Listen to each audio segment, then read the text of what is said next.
The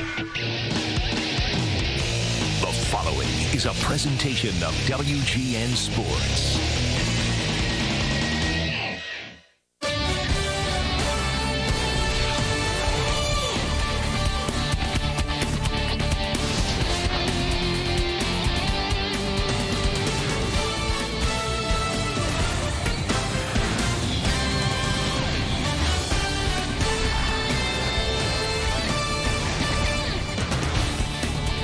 We greet you from the entertainment capital of the world, Las Vegas, Nevada, for Chicago Cubs spring training baseball.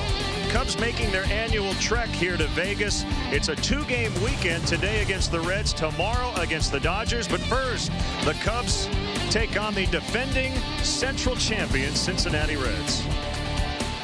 Hi again, everyone. Along with Bob Brenly, I'm Len Casper. Perfect weather today here in Las Vegas. We'll have tomorrow's game against the Dodgers as well. And Bob, this game doesn't really count in the standings, I guess in the Cactus League standings, but these two teams will match up 18 times this season in our first look at the defending division champions. Well, and it's never too early, Len, to try to establish that you're going to be competitive and you're going to play last year's champion of your division very, very tough.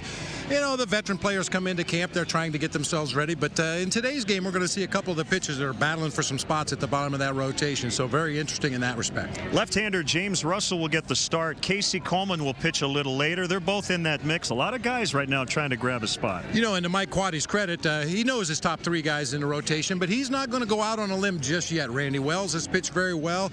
Andrew Kashner has pitched well also, but there's some good competition the last couple weeks of camp. Right-hander Mike Leake will go for the Reds. Joey Votto, the reigning MVP, in their lineup. The Cubs with several regulars. We'll have the Cubs and the Reds from Sin City coming up next.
Geico, saving people money on more than just car insurance.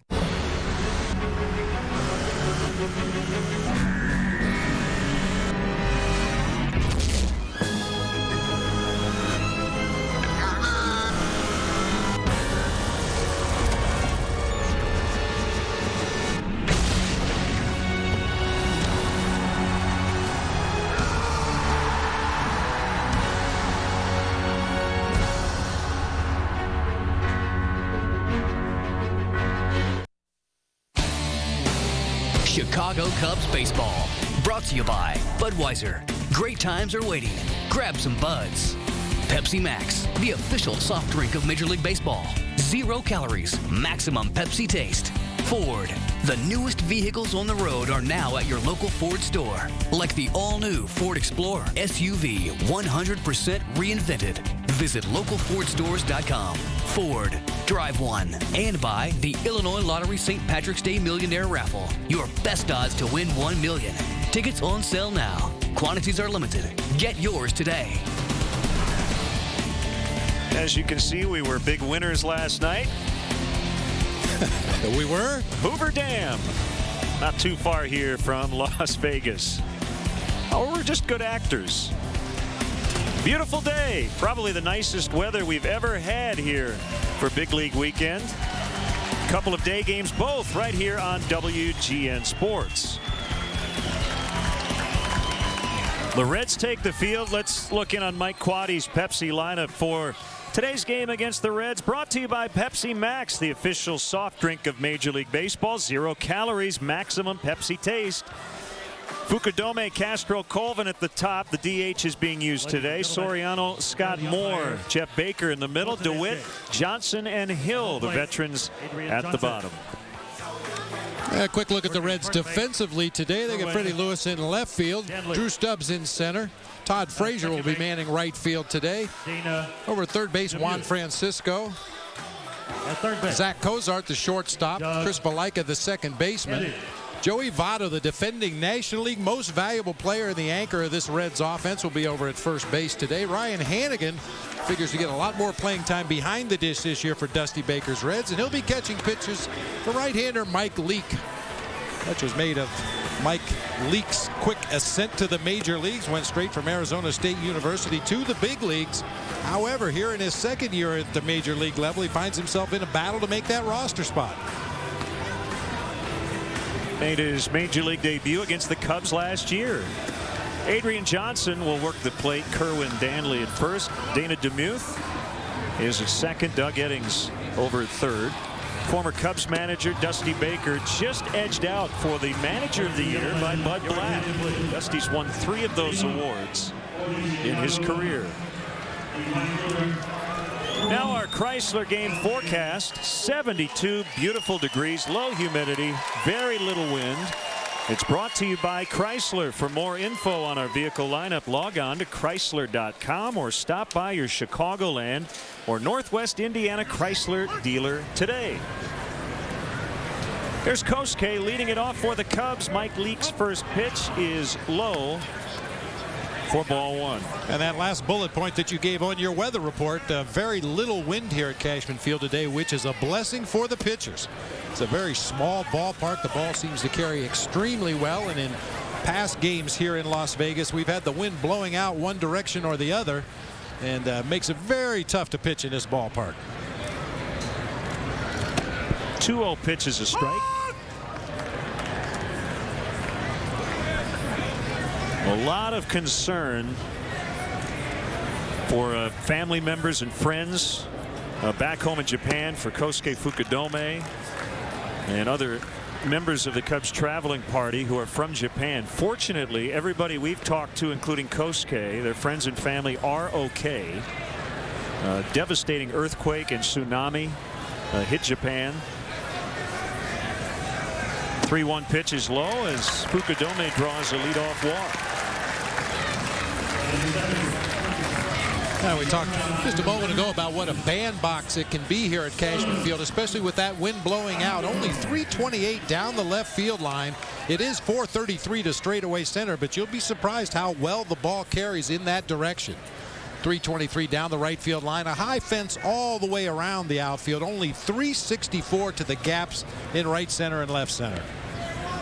Starlin Castro up to a good start here in the Cactus League. He takes a fastball for a strike.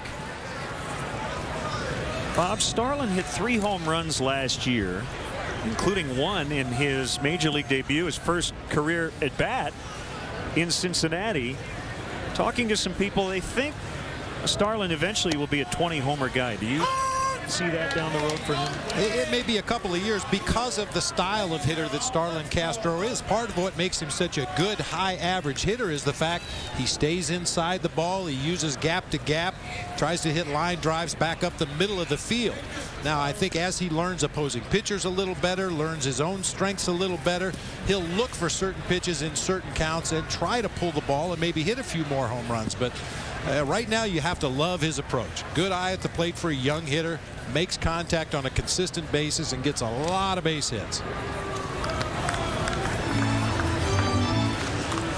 And the big focus coming into spring training, as far as his manager and the coaches are concerned, is the defense, not the offense. They're not really worried about him at the plate. He works hard with Rudy Jaramillo, but it's his work with Evande Jesus at short that is really the biggest issue.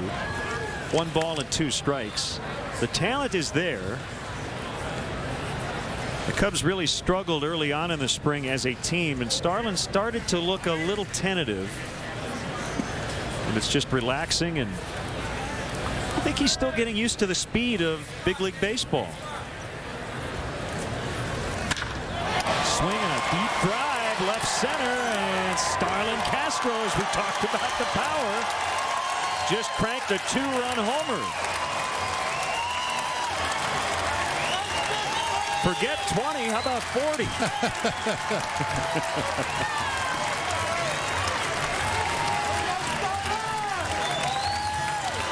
Well, those are the kind of pitches that occasionally you will get in spring training. A 1-2 count for Mike Leake, and he served one up there on a tee for Starlin Castro. A fastball on the inside part of the plate. Star was just trying to wait and be quick, and that time got the barrel on the ball and rode it out of here to that short porch out there at the 364 mark. So 2 batters in, it's 2-0. Here's Colvin. Tyler's the DH. Fastball in there. Low batting average, but he's hit for some power here in the spring. And he hit 20 home runs last year as a rookie. You know, getting back to Starlin Castro, you mentioned some of his defensive shortcomings, and he's wrecked some of those, but unfortunately, because of the kind of player he is, I think the errors are something you're just going to have to live with. He will make the occasional highlight reel play going up the middle of the field or charging a slow hopper, going deep in the hole at short and showcasing that arm, but occasionally he loses his focus on routine plays. And once again, with more experience, I think that is something that will eventually remedy itself. But perhaps this year, maybe again next year, because he is such a good athlete and he feels he should make every play, I think we're just going to have to live with the errors. That one is bounced over Leake, and Colvin is going to get to first. Infield single for Tyler Colvin. Still nobody out.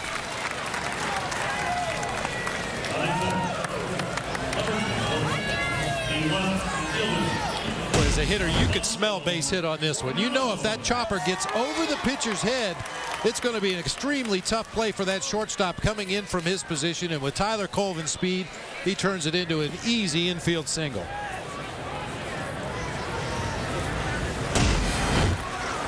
Alfonso Soriano batting in the cleanup spot.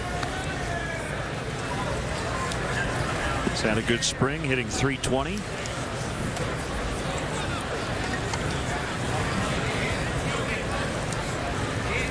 The pitch, pop foul, and out of play. By the way, happy birthday to the manager, Mike Quaddy, turning 54. But a kid at heart. Wonder if he feels he's aged more this spring than in any spring in the past. A lot more on his plate this season, but so far Mike has handled everything that's come his way with ease. A minor scuffle in the dugout over in Maryvale a week or so ago. That was quickly diffused. Trying to get the proper playing time and innings for his guys to make sure they all have an equal opportunity to show what they can do before he makes any judgment on his final 25-man roster as we break camp. I think he'll make the team. Going out on a limb, Bob Brenly. Double play ball. 6-4-3. They turn it. Cozart, Valleca, Votto teaming up. Batting fifth. Well, that's something that really surprised a lot of baseball people, especially National League people who saw the Reds on a regular basis last year. The way they collapsed defensively in the postseason. They had 3 Gold Glove winners on their roster, 106 games last season without making an error. But really fell apart in the postseason. Scott Moore playing first.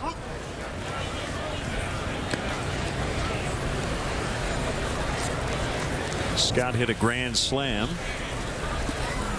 against the Angels on Monday. That was a wild one. Cubs were down by 10 at one point. They won it 14-13. Deep left. And Scott Moore with a home run. Opposite field. I have a feeling we might see a few more of those today. He hit it well, but it didn't sound like a home run off the bat, did it? No, it really didn't. Off the bat, it looked like a ball that maybe would ricochet off the wall out there in left field for extra bases, but it just continued to carry. Very thin air here in Las Vegas, very much like the Valley of the Sun where the Cubs play their home games in spring, but Scotty Moore with an opposite field home run.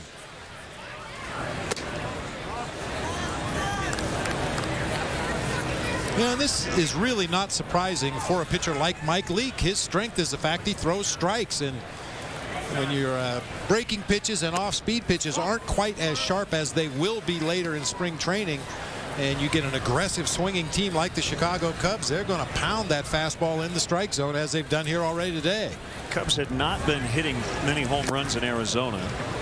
2-1 to Jeff Baker, 9 over their first 14 games, but they have 2 here. And this is a split squad day. The Reds and Cubs are also matching up in Mesa. Carlos Silva on the mound today, and the Reds lead that one 2-0 in the bottom of the 4th. But here it's the Cubs 3 and the Cincinnati Reds coming up in the 1st. This is Lara. Her morning begins with arthritis pain. That's a coffee and 2 pills. The afternoon tour begins with more pain and more pills. The evening guests arrive, back to sore knees, back to more pills. The day is done, but hang on. Her doctor recommended a Aleve. Just 2 pills can keep arthritis pain away all day with fewer pills than Tylenol. This is Lara, who chose 2 Aleve and fewer pills for a day free of pain. And get the all-day pain relief of Aleve and liquid gels. Ooh, a brain teaser. How can Expedia now save me even more on my hotel? Well, hotels know they can't fill every room every day, like this one, and this one, and oops, my bad. So they give Expedia ginormous discounts with these unpublished rates, which means I get an even more rockin' hotel for less. My brain didn't even break a sweat. Where you book matters. Expedia.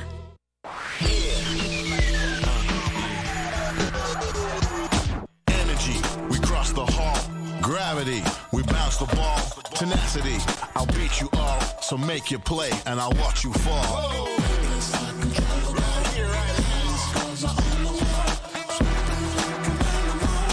Ruthless individual. Right here, number 1 off the wall. Zigzag, from back and zigzag. Now Dusty Baker's lineup. The Reds led the National League in runs, home runs, batting average, and slugging last year. Drew Stubbs will lead it off in center. Zach Cozart is at short. The MVP last year, Joey Votto's at first. Juan Francisco behind him at third. Fred Lewis is in left. Ryan Hannigan, the catcher. Todd Frazier in right. Dave Chappelle, one of their hot prospects, is a DH. And Chris Valleca will play second. Let's check out how the Cubs take the field defensively behind James Russell today. Brought to you by Pepsi Max, the official soft drink of Major League Baseball. 0 calories, maximum Pepsi taste. Alfonso Soriano, Reed Johnson, Kosuke Fukudome across the outfield. Jeff Baker and Scott Moore will be on the corners of the infield. Blake DeWitt at second base. Starlin Castro at shortstop today. 2 errors in the spring after 27 last season. Coy Hill doing the catching today for left-hander James Russell. One of the guys we mentioned in the open of the show, battling for a potential spot at the bottom of that rotation. James spent the year in relief last year, and his first pitch to Drew Stubbs is outside for ball 1.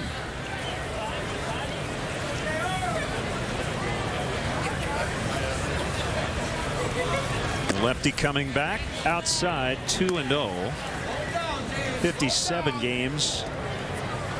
And a good learning experience for James Russell. 6'4", 200 pounds. Born in Cincinnati. Remember, his dad was a Red. One hopper to Castro, and he gets Stubbs.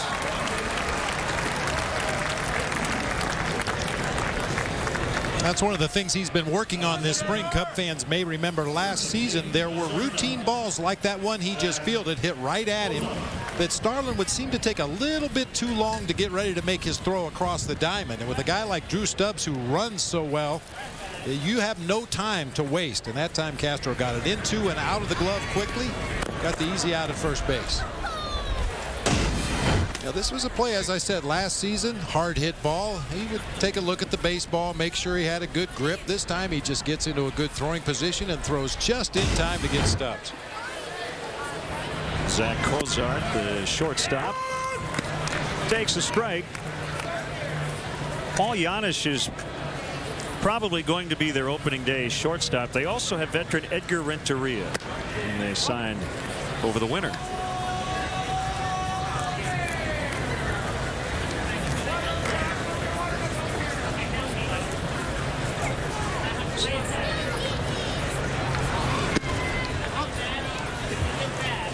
Three and one on Cozart. Cubs with 2 home runs in the top of this first inning.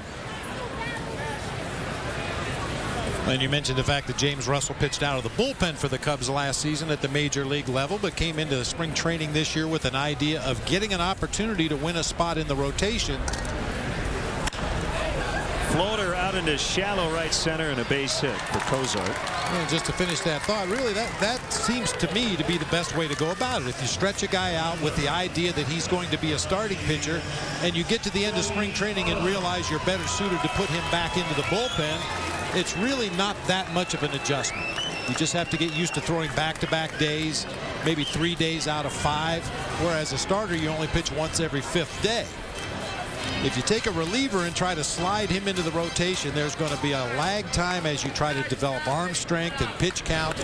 So to have Russell prepare as a starter, if he should happen to go back to the bullpen, he'll be ready to man that role.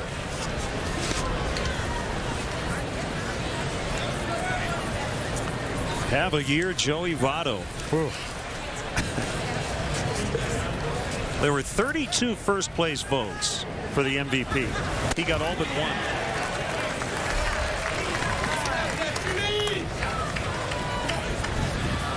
I'm guessing Pujols got the other one. I would think so, yes. Yeah. There were many who thought Albert should have been the MVP, but I don't think there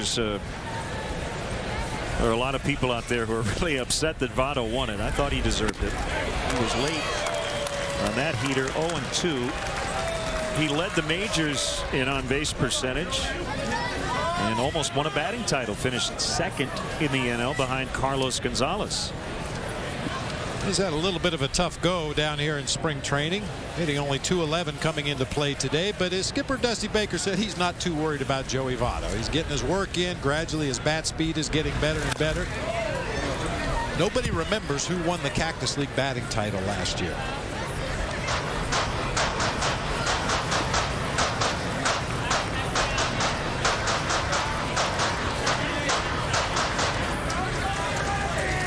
Two strikes on Votto.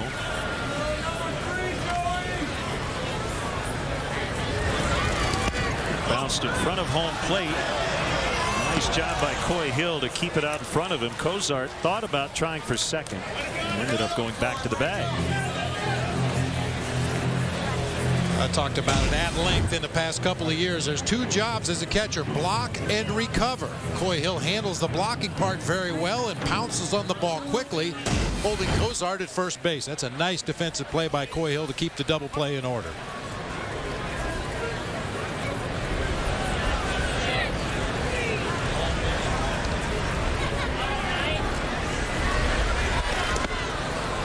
Another one low. We are email accessible. Len and Bob at Tribune.com.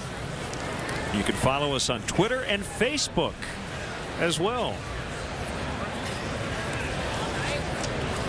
Con Artist 99 on Twitter wants a Waiting for Guffman reference today. That's a lot of pressure. Low 3-2. All I can say is if the Cubs don't win, I'm going to go back to the hotel and bite my pillow.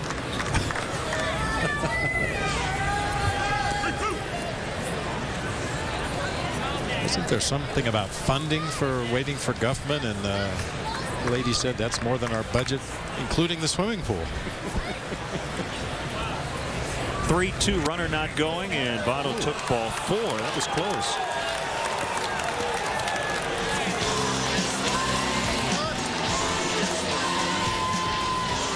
Well, they don't just give away those MVP awards, and part of what makes Joey Votto such a good hitter is the fact he does have a real good eye at the plate. That was a pretty good-looking breaking pitch from James Russell. Apparently just missed the zone. Third baseman Juan Francisco. We know who the third baseman will be on opening day, Scott Rowland. How'd you like to hit between Joey Votto and Jay Bruce? Sign me up. Line shot, base hit to right. Cozart is going to be sent by Mark Berry. The throw goes to second, and the Reds are on the board. It's 3-1.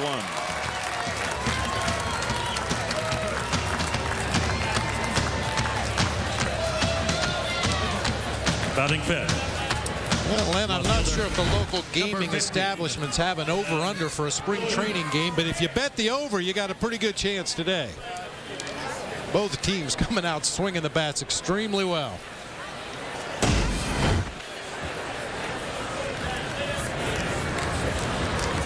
James Russell just needs to find that middle ground with the breaking pitch. He's bounced a number of them in the dirt. We've seen Coy Hill block some of them, and he's left some up in the strike zone. Good hittable pitches. Fred Lewis with a ground ball to Baker. He feeds DeWitt, and the relay not in time.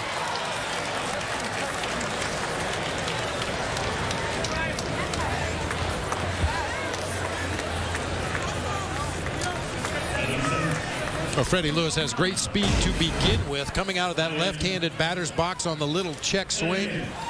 It's going to be very tough to turn that one. Blake DeWitt was far off the bag at second base. Had a long way to go to get there and take the relay throw, but too much speed from Freddie Lewis.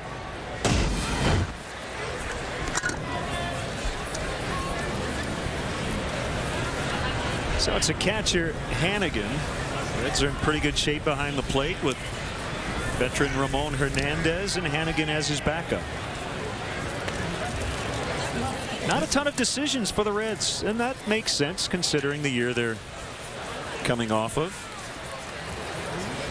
A little bit of a scary moment yesterday, although the Reds have downplayed it. That Johnny Cueto had to leave with some tightness in his forearm. They don't seem concerned.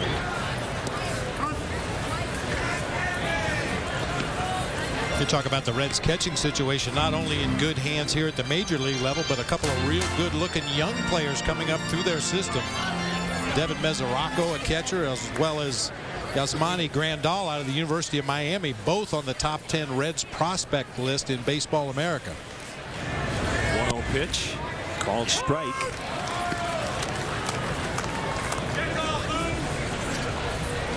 Cubs start the day 6-8. The Reds are 8-5, and it'll be a busy Cubs team. Starting today, 7 games in 4 days because of 3 split squads through Tuesday. 1 today, 1 tomorrow, and another one on Tuesday. And Bob, I have a feeling everybody in camp in February had Wednesday, March 16th circled. Huge day in Cubs camp. The only off day.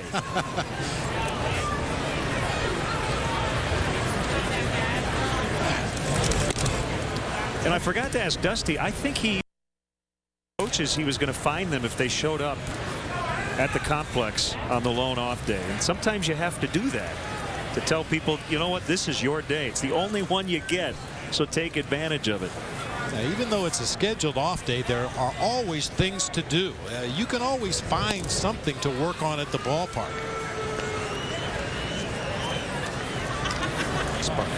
Yeah, most of the guys will wake up at 6 o'clock in the morning anyway on the off day. It's what they're used to down here in Arizona, or in this case, Las Vegas.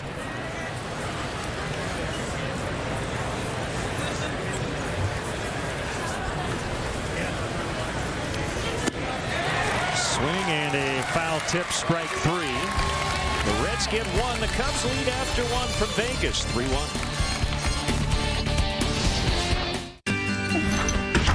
With diabetes, it's tough to keep life balanced. I don't always have time to eat like I should. And the more I focus on everything else, the less time I have to take care of me. That's why I like Glucerna shakes. They have slowly digestible carbs to help minimize blood sugar spikes, which can help lower A1C. Glucerna products help me keep everything balanced. I'm good. Well, almost everything. Glucerna, delicious shakes, bars, and cereal, helping people with diabetes find balance. What is this? What's going on? Well, where have you been? I was inside. There was nothing. No yard, no grill. It was just white and cold. It was winter, buddy. Just winter. Huh. Somebody get this man a burger! Winter's over. It's time to come out and grill. Kick off grilling season with tips and techniques at thenewgrilling.com. Here at Planters, every day is remarkable. Case in point. Someone call Alejandro! Did someone call Alejandro? Oh, he's so bold. Well, you know what they say about almonds. You realize I can hear you, right? Ole. I gotta admit, there's a lot of fire in that boy. Planters almonds, remarkably roasted with real herbs and spices. Survival's all about staying power. So who will be the last man standing? The Degree Adrenaline series has twice the sweat-blocking power. Looks dry to me. The Degree Adrenaline series. Bulls, Jazz, tonight 8 East, 5 West on WGN America. Follow the Cubs with MLB.com at Bat11 for your iPhone, iPad, Android, or BlackBerry. Get spring training scores, stats, highlights, live audio, and more. Text @BAT to 31826 or visit Cubs.com for details. Blake DeWitt, a 3-1 victim as he grounds out Devado.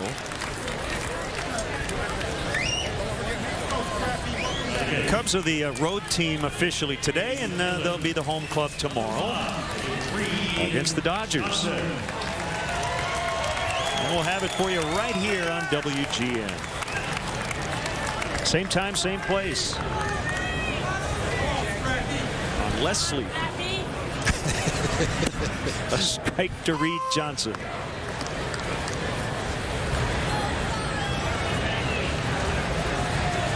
Just not enough to do here. Yeah, right. Reed lives in Las Vegas. He's hoping to make a summer home in Chicago once again. He was invited to camp as a non-roster player.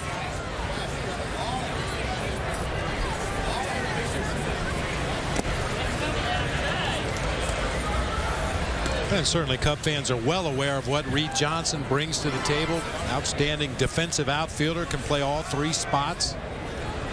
A little bit better than average runner, will give you a tough at bat every time up there. He's a grinder. And made one of the best catches in Cubs history in Washington, D.C.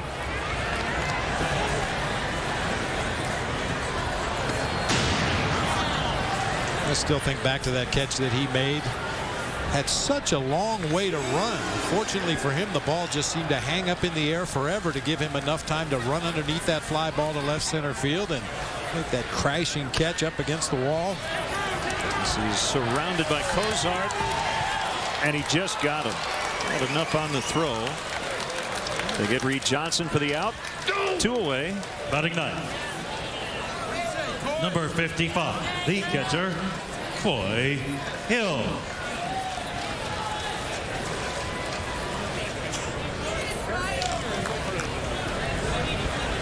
Coy Hill hitting 9th.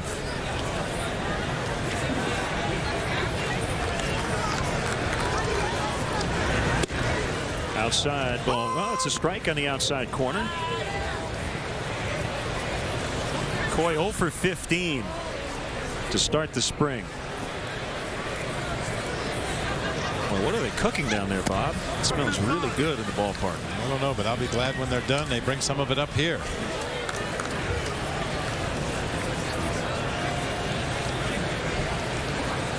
The sights, sounds, and smells of the ballpark. Francisco slings across Devado, and the Cubs go down 1-2-3. They lead early 3-1.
sister's new boyfriend told her that he thinks Sundays are just for watching football.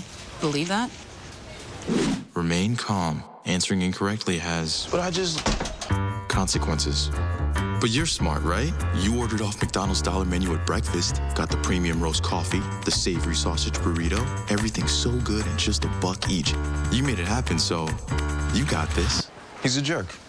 Well played. McDonald's dollar menu at breakfast. The simple joy of being smart. Survival's all about staying power. So who will be the last man standing? The Degree Adrenaline series has twice the sweat-blocking power. Looks dry to me. The Degree Adrenaline series.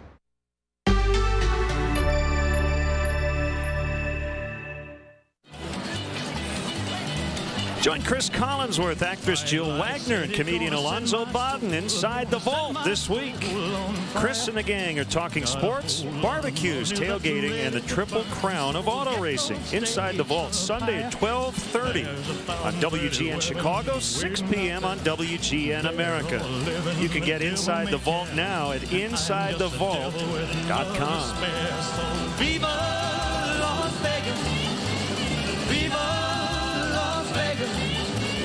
how I wish that there were more than the 24. James Russell gave up a run in the first inning.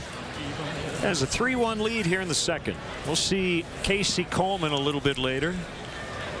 Also vying for a rotation spot, Todd Frazier, the right fielder, takes ball one. Yeah, came out on the team bus earlier this morning with Casey Coleman. He's battling the effects of the flu. A lot of the players, starting with skipper Mike Quaddy, have had to battle that flu down here this spring. And Casey Coleman, the most recent, says he feels well enough to take the ball today, though. So we'll see him out there on the bump a little later on. 1-1 to Frazier outside. He was their top prospect last year, according to Baseball America. Grew up in Toms River, New Jersey. Big part of their Little League World Series championship team in 1998. Went 4 for 4 with a home run in the title game against Japan.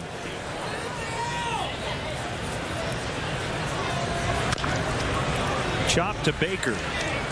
Waits for that candy hop low throw, and Moore can't dig it out.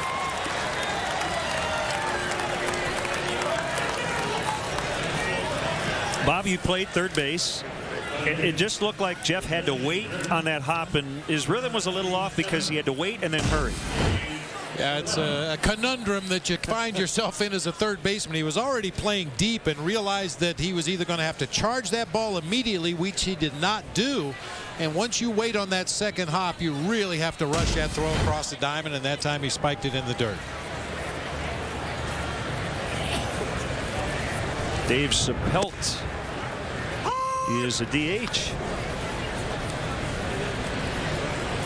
Could be their future leadoff man. He was the Reds minor league hitter of the year last year. Southern League MVP. It's at the AA level. Hit .342 at 3 different levels. Reds not only feel good about what they have around the diamond on the big league roster, but you talked about a couple of their prospects who are waiting in the wings.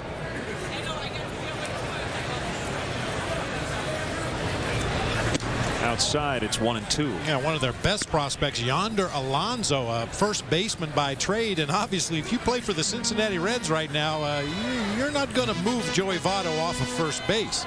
So the Reds have been experimenting with playing Alonso in the outfield because they feel he has a major league ready bat right now. But defensively, he still needs a lot of work in the outfield.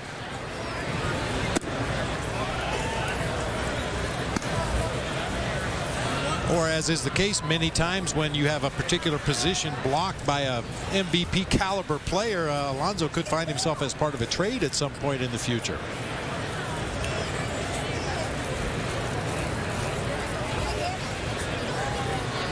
Russell's 2-2 and a base hit. Castro shaded up the middle. Big hole on that left side. And the Reds threatening 2 on with nobody out. I've had a chance, Bob, to watch almost every Cup game this spring. And for me, The most fun of watching spring baseball every day is seeing prospects. Brett Jackson with the Cubs and other guys we'll see here this weekend. A kid named Brandon Belt with the Giants is on his way. The Royals have a ton of guys. They have possibly the best farm system ever. These are guys we won't see until they make their big league debut this year, next year, or the year after that. Yeah, I agree with you. Certainly we're familiar with some of the names because we've heard them from their exploits in the minor leagues or maybe even back in college or high school, whatever the case may be. But you're right, in spring training you get an opportunity to see some of those guys who probably won't break camp with the big team. They'll go to AA or AAA, in some cases maybe back to A ball. But it's very apparent why each organization has interest in those guys. We've seen some fine looking young players. Yeah, remember names like Mike Moustakas and Eric Hosmer with Kansas City. Lonnie Chisenhall with the Cleveland Indians. Got a look at him the other day. These guys are all like top 10 prospects in baseball. 1-1. Valleca bounces to Baker. He's going to toss to second. DeWitt can't turn it. Apparently just did not get a good grip on the ball. This particular play, Bob, I think represents what the Cubs have struggled to do over the last several years. Well, and it extends the inning with a runner in scoring position, 2 runners on base. I mean, that's a double play that should be turned to get out of the inning, or rather to get 2 outs in the inning. But now the Reds have an opportunity here. Scott Moore has to hold that runner on first base, leaving a big hole on the right side of the infield. Have to be very concerned about pitches in the dirt now with the runner at third base. And the inability to consistently turn the double plays you should turn really puts a lot of pressure on your pitcher.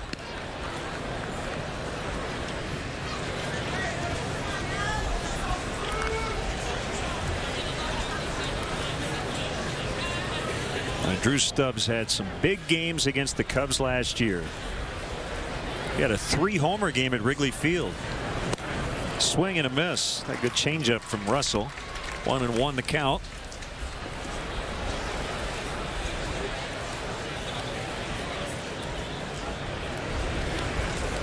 Now the Reds get a lot of power from their outfield. Johnny Gomes, a guy that figures to get most of the playing time in left field this year. He's a 20 to 30 homer guy, as is Drew Stubbs, the man at the plate, and Jay Bruce in right field, another guy that projects to be a 30 home run hitter over the course of a long major league season. A lot of pop in the outfield.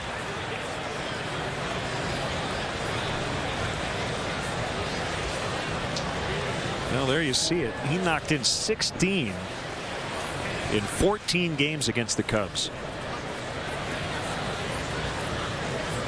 A couple of game-winning home runs in that mix. Called strike 3 on a fastball.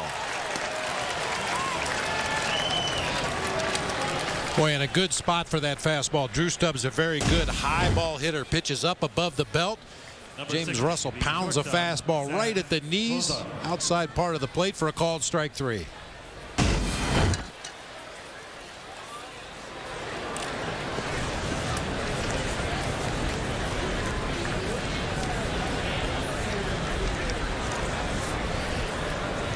Cozart 1 for 1. First and third, 2 outs as Russell tries to get out of this jam. Pitch in the dirt. And I like how Coy Hill just threw the ball back to the pitcher. Adrian Johnson didn't ask for it. Well, you never see that these days. Never.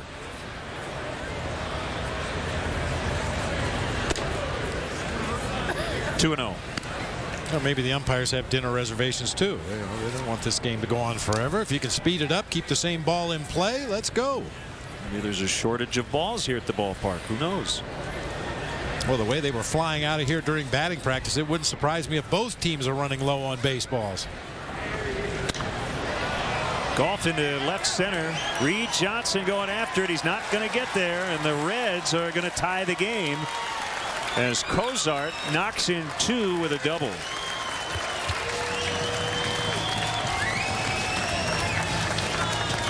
When you sit here at this ballpark. It looks like a small park. It's not. It's 433 to straightaway center, Bob. There's a lot. And this is a danger of spring training baseball. I'm not so sure the Cubs know a lot about Zach Cozart, where he normally hits the ball, what kind of power that he has. Reed Johnson was shaded 12 or 15 steps over into the gap in right center, and when Cozart split the gap in left center, there was just nobody home. A long run that time for Reed Johnson just to get to that baseball. Now, that's where sometimes your minor league managers and coaches that you have on staff in spring training can help you with your defensive alignment on a player that maybe they saw last season in the minor leagues, but you haven't seen much of here in spring training. Now, that shouldn't be the case with Joey Votto. Cubs are pretty sure where he likes to hit the ball, how to defend him. It's all up to James Russell to execute the pitches to try to get Joey Votto to hit the ball into the teeth of his defense.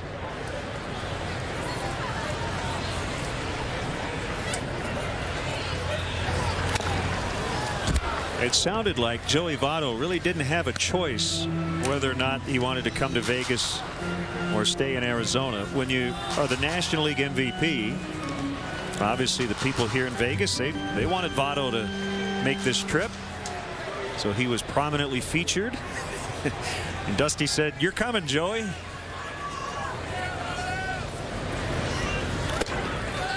I've caught the outside part of the plate. 1-2. I'll have to check with Mike Quade after the ball game today. I'm not sure if Major League Baseball has eased the rules that they used to have concerning Major League players. For example, today, both of these clubs have a split squad. And the rule used to be you had to have at least 4 Major Leaguers in your starting lineup. Hit well, and Soriano just able to block it after it hit the turf. And now the Reds lead 4-3. That was a screamer by Joey Votto. Now, from our vantage point here in the press box, you could clearly see that ball tailing and sinking as it got out there in front of Alfonso Soriano. Votto cued it right off the end of the bat. Soriano had brief thoughts about coming in and trying to make a shoestring catch, but chose to back off and block the ball and hold Joey Votto to an RBI single.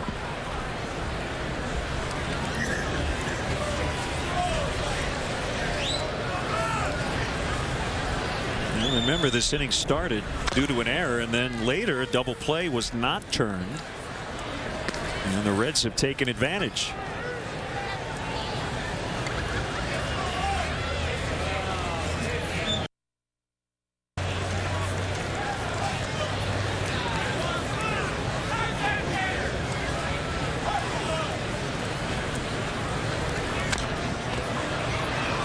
Easy play for Scott Moore. He'll take it by himself, and the Reds get the lead.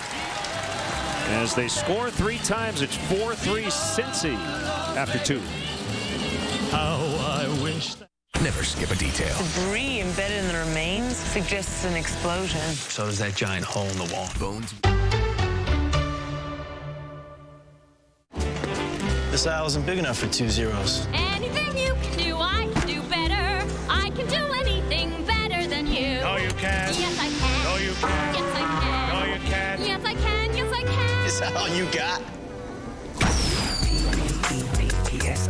I'm up to my knees in 0 calories. Pepsi to the max, so let's drink all of these. Snoop! Pepsi Max. Too much taste to be called a 0. I also will my private jet, my island in the Maldives, and full control of the family business to my soulmate, Angel. Finally, to my only son, Chauncey, I bequeath my DirecTV and its vast collection of 6,000 shows and movies. DirecTV now gives you instant access to 6,000 shows and movies at no extra charge. Yeah! Whoa! Thank you! Yeah! Don't just watch TV. DirecTV. We're thinking seafood. Who's got the best seafood tonight? How about some tilapia or jumbo shrimp? And if you had seafood Newberg, you'd be my hero on an endless dinner buffet. For around $10. You got the hook. Only Golden Corral is a seafood lover's paradise. It's crunchy pecan-crusted tilapia, seafood Newberg with puff pastry, spicy jalapeno tilapia, and more. It's all part of our endless dinner buffet, still for around $10. $10? I'm hooked. Golden Corral. Help yourself to happiness. Let's take a look at today's Bud Fan Cam.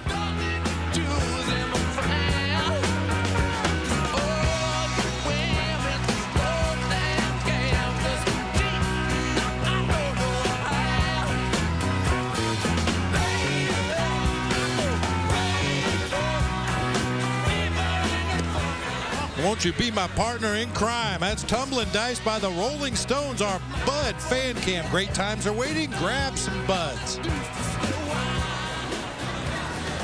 Mike Leake with a lead for the first time.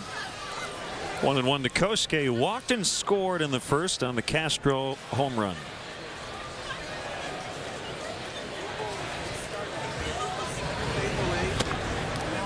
Just outside. Bob mentioned Mike Leake went right from college to the big leagues. He skipped the minors completely last year, the first major leaguer to do that since Xavier Nady in 2000. Nice catch on the move by Fred Lewis in left. Ball was slicing away from him, and he went and got it on the warning track. The speed is a great thing in the outfield. We talked about Freddie Lewis and his blazing speed when he beat out the fielder's choice back in the first inning. Initially misread that ball off the bat of Kosuke Fukudome, but had the speed to make up for it. It makes a nice running catch. Almost did a Bo Jackson and ran up the fence. That's a big fence to run up out there, though. I don't even know if Bo could climb up that one.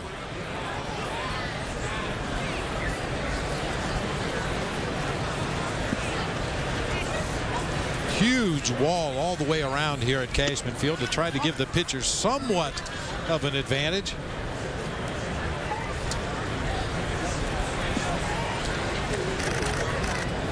By the way, if you're wondering where Xavier Nady is, he's in Arizona with the Diamondbacks. Throw to first is going to be late, so base hit for Castro. He's 2 for 2. Now, the first hit went a long way. This one was hit hard right back up the middle of the field. This is more of a signature Starlin Castro hit, more so than the home run to left field. He tries to use the middle of the field as much as possible. Almost catches Mike Leake on the right foot as that ball ricochets into shallow center. No chance to get Starlin at first. Might have grazed his foot, so Brian Price and a member of their athletic training staff out to check on him.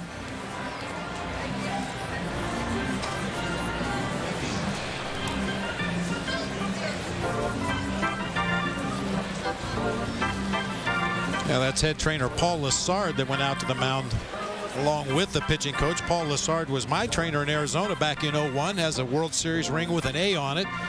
Went to Boston when they won a World Series, got a World Series ring with a B on it, and now he's here in Cincinnati trying to work his way through the alphabet.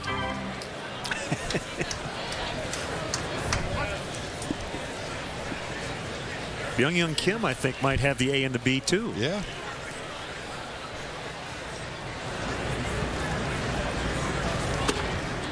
Outside to Colvin.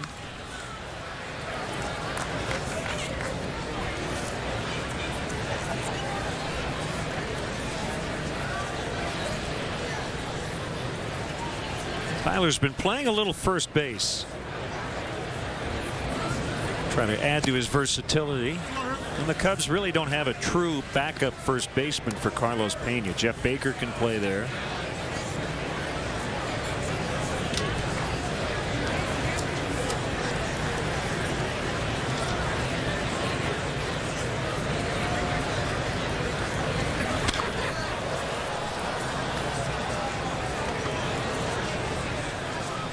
Hey, Cub fans, make sure you check out our WGN baseball blog on WGNTV.com. I have a post on the halfway point of the spring and some Cubs camp observations. We have our first podcast of the year. We'll be recording our second later this weekend. Once again, WGNTV.com.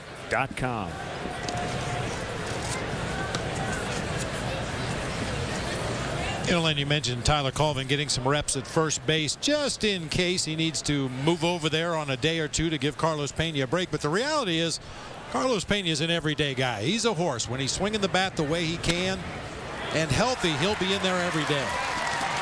Colvin 2 for 2.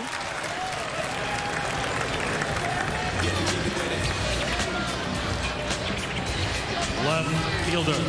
Nice piece of hitting by Tyler Colvin to make sure he rolls that top hand over. He knows he has a hole on that right side of the infield. It's just basically a routine ground ball that found that hole, got through into right field. The Cubs have a couple runners on here with one out in the inning. That's that smart hitting. I refer to that 84 Cubs team all the time with Jody Davis and Keith Moreland and Ryan Sandberg and Bobby Dernier and Gary Wood. They had a number of players who, before they got in the batter's box, would check the opposing defense, see where the holes are. Is the first baseman holding on? Is the shortstop jockeying the runner back to second base? Where are the holes in the infield? Give yourself the best possible chance to get a base hit should you get a pitch to hit in that direction. Fly to right. Frazier in foul ground will make the catch. Both runners tagging, and Colvin is out. That's a base running mistake there. The third out made by Colvin as Todd Frazier nailed him from foul ground.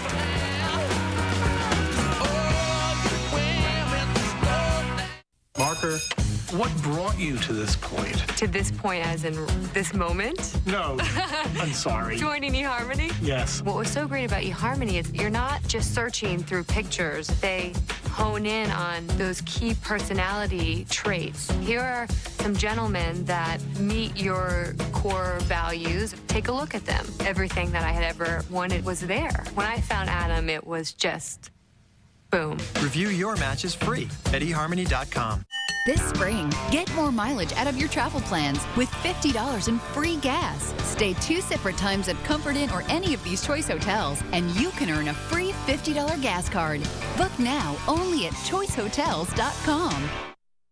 These days, more Americans are using credit cards less. Because debt is a 4-letter word. With Rent-A-Center, get the brands you want without having to use and abuse credit. You don't even need a credit card. And if you ever need to, you can stop and then pick up right where you left off. Better safe than sorry.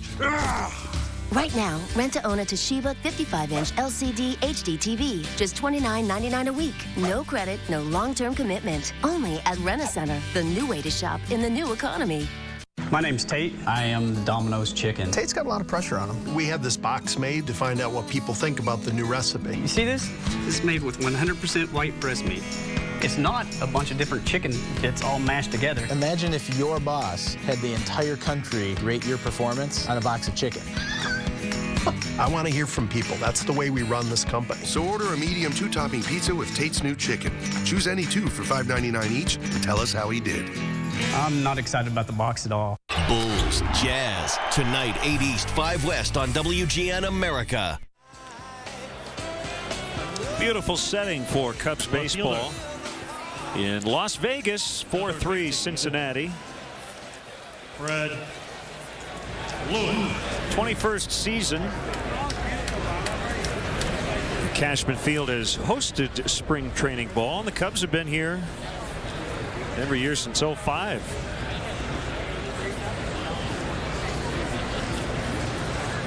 There's Fred Lewis. Takes a breaking ball low. Former Giant and Blue Jay.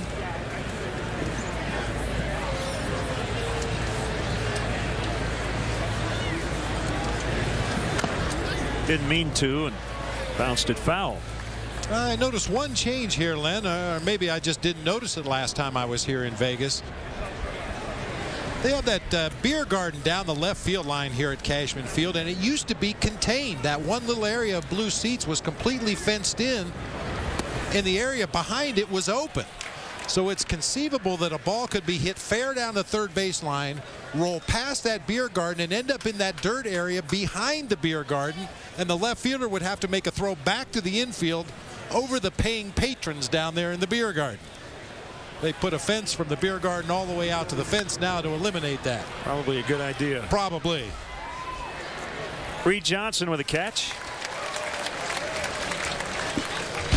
Chicago Cubs baseball on WGN TV is sponsored in part by the Illinois Lottery Mega Millions. Tuesday's Mega Millions jackpot is $172 million.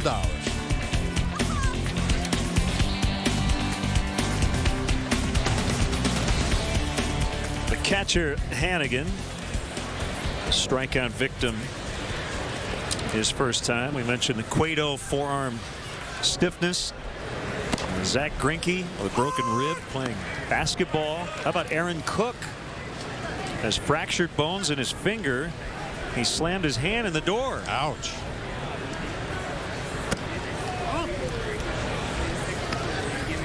He's going to be the Rockies' number 4 starter.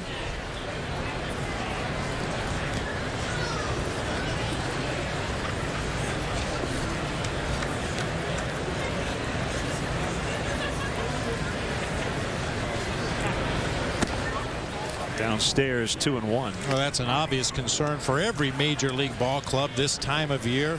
Obviously, you want to get your work in. Some guys you need to see what they can do on the field. Other guys just getting their repetition so they're prepared for the season. But trying to escape spring training without any major injuries is a primary goal of all 30 ball clubs. Adrian Gonzalez making his Red Sox debut today, coming off off-season right shoulder surgery. Red Sox got him from the Padres.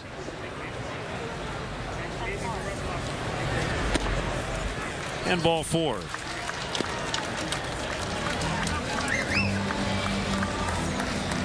Second walk given up by Russell.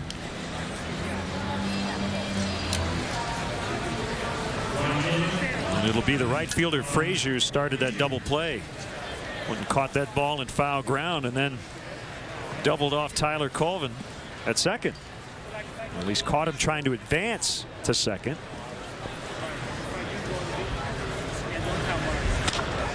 Liner right at Castro, and the Cubs will turn a double play as Hannigan was on the move towards second. That'll end the third. It's Cincinnati 4 and the Cubs 3.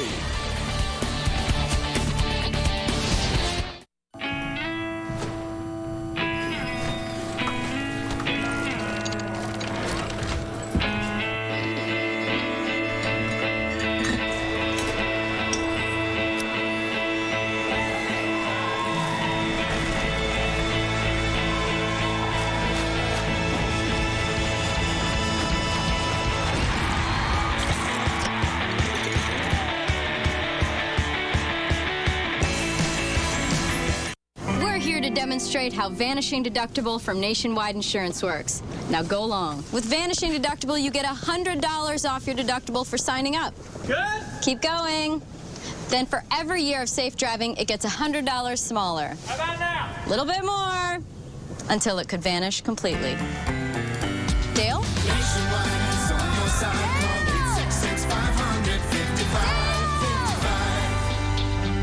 Looks like a ride home vanished too. My name's Tate. I am Domino's Chicken. Tate's got a lot of pressure on him. We had this box made to find out what people think about the new recipe. You see this? This is made with 100% white breast meat. It's not a bunch of different chicken bits all mashed together. Imagine if your boss had the entire country rate your performance on a box of chicken. I want to hear from people. That's the way we run this company. So order a medium 2-topping pizza with Tate's new chicken. Choose any 2 for $5.99 each and tell us how he did. I'm not excited about the box at all. We're thinking seafood? Who's got the best seafood tonight? How about some tilapia or jumbo shrimp? And if you had seafood Newberg, you'd be my hero on an endless dinner buffet. For around $10. You got the hook. Only Golden Corral is a seafood lover's paradise. It's crunchy pecan-crusted tilapia, seafood Newberg with puff pastry, spicy jalapeno tilapia, and more. It's all part of our endless dinner buffet, still for around $10. $10? I'm hooked. Golden Corral. Help yourself to happiness. Be sure to tune in to WGN 7 o'clock tonight when the Bulls battle the Utah Jazz. Make sure to stick around for halftime. The Bulls will honor MJ and the rest of the 91 world champs. Can you believe it's been 20 years? Bulls and Jazz tonight. With a win, the Bulls can tie the Celtics for the top spot in the East. And it's right here on WGN. A strike called on Scott Moore. The Cubs bat in the top of the 4th, trailing the Reds 4-3. 0-2 to Moore, who homered to left in the first inning.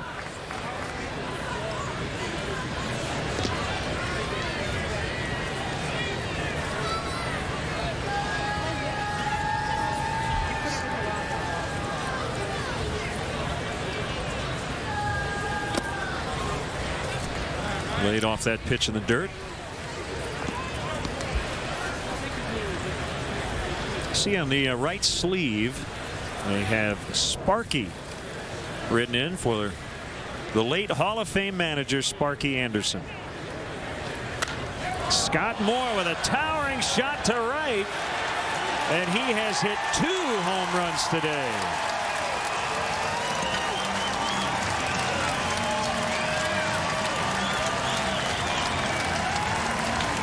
That was a no-doubter, and it's 4-4.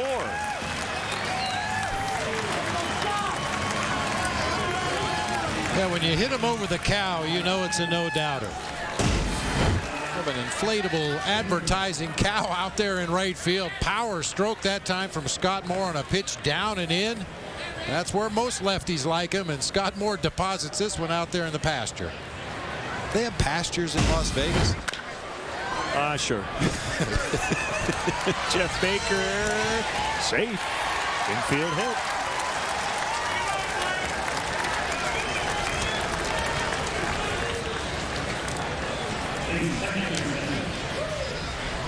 We talked about it with Tyler Colvin back in the first inning. Those infield hits, especially guys who play infield, they know what a tough play that is for a shortstop to go up the middle of the field, spin and throw. You can almost smell those infield hits if you get out of the box quickly and hustle down that line.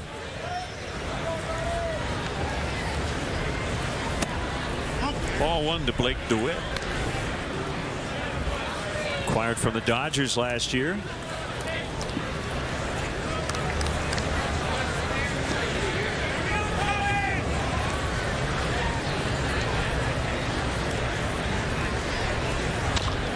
Ground ball right to Votto, and that'll go 3-6-3.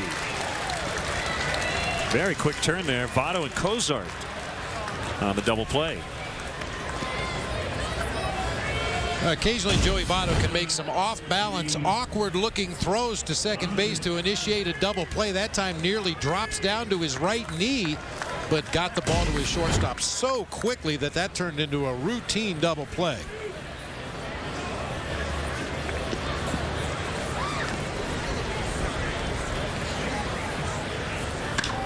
Reed Johnson high in the air, out in the left center. Going to stay in and be handled by Drew Stubbs. Scott Moore with his second blast of the day, and we're tied at 4.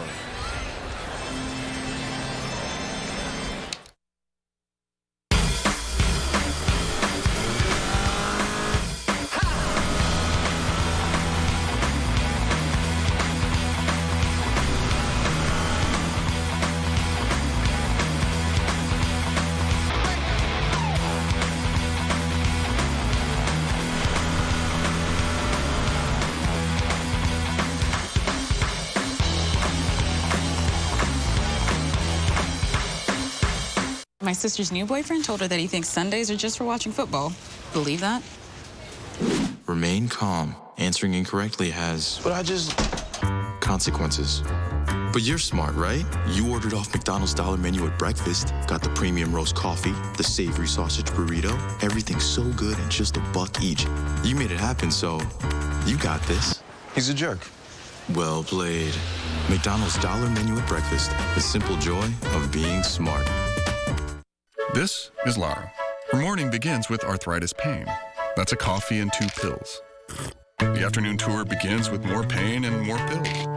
The evening guests arrive, back to sore knees, back to more pills. The day is done, but hang on. Her doctor recommended Aleve. Just 2 pills can keep arthritis pain away all day with fewer pills than Tylenol. This is Lara, who chose 2 Aleve and fewer pills for a day free of pain. And get the all-day pain relief of Aleve in liquid gels. This copyrighted telecast is presented by authority of the Chicago Cubs and may not be reproduced or retransmitted in any form, and the accounts and descriptions of this game may not be disseminated without the express written consent of the Chicago Cubs.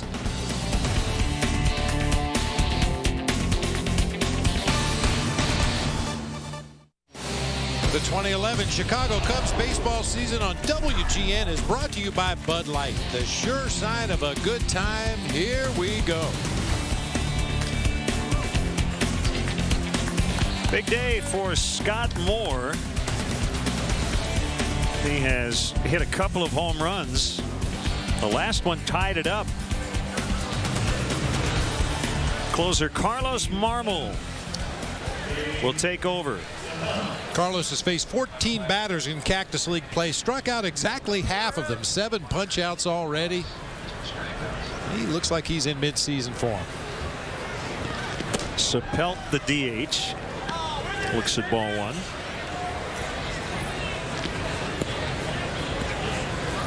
And just in case this is your first telecast of a spring training game and you wonder why Carlos Marmol is pitching in the bottom of the 4th, well, the idea is to try to get him in there with as many regulars in the lineup for the opposition as possible.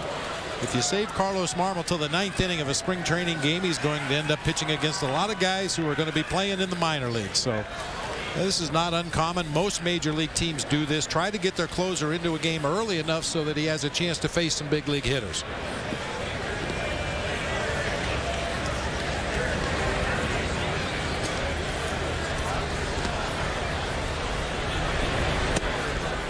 Fastball is in. Although in Carlos's case, I don't think it makes any difference to him who's standing in the batter's box. He's not going to change anything. He's not going to work any harder because it's a big league hitter or work any less because it's a minor league hitter. He led the majors in strikeouts among relievers with a franchise record for a relief man, 138 in 77 2/3 innings. There are starting pitchers that throw over 200 innings in a season and don't reach those kind of strikeout marks. 15.99 punch-outs per 9. A major league record in a single season for a reliever.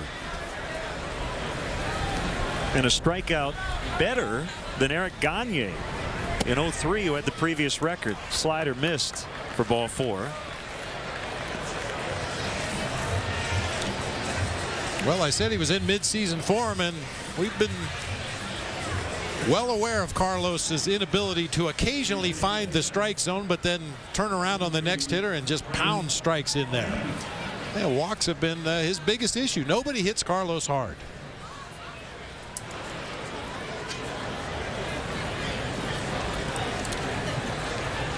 Valleca batting 9th, playing 2nd. Foul straight back.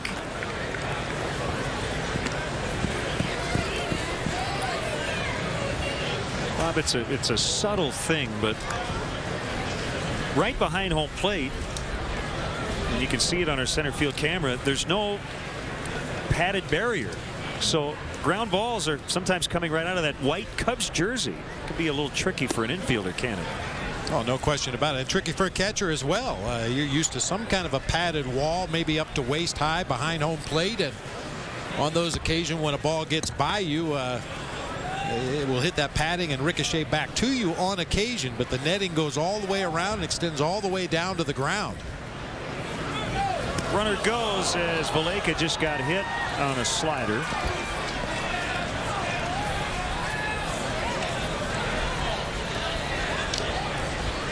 Manager Mike Quade is planning to bring a lot of fun and excitement to Wrigley Field this season. You can be there to catch all the action. Tickets are available now for some of the great matchups of the 2011 season. To purchase tickets, visit Cubs.com. Call 1-800-THE-CUBS or visit the Wrigley Field box office.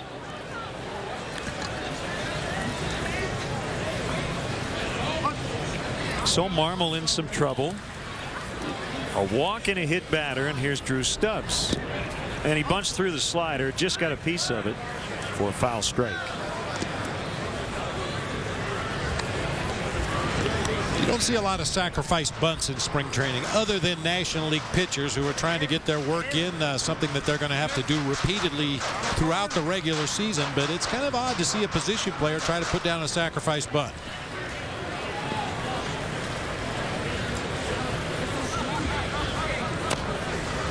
Chopper foul.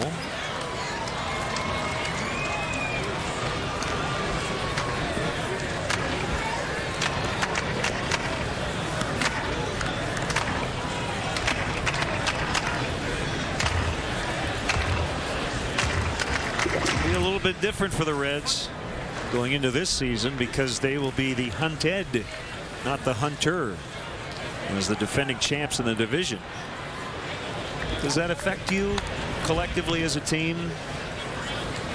A team that hadn't won it in a while? I don't think so. I mean, you'd much rather be the team that is the hunted, because that means you did something good the year before. But I really don't think for most guys it changes anything. You still go about your business the same way. I'm sure it hasn't changed anything that Dusty Baker will do leading this ball club. So, you know, I think that's something more for us and the writers to talk about. Well, I think the one thing it does everywhere is it raises expectations externally. And then if you have a tough, there's a runner going to third. He's going to be out by a mile. Sapelt took off. Valleca was not running from first. And a big first out for Marmol as Coy Hill nails Sapelt.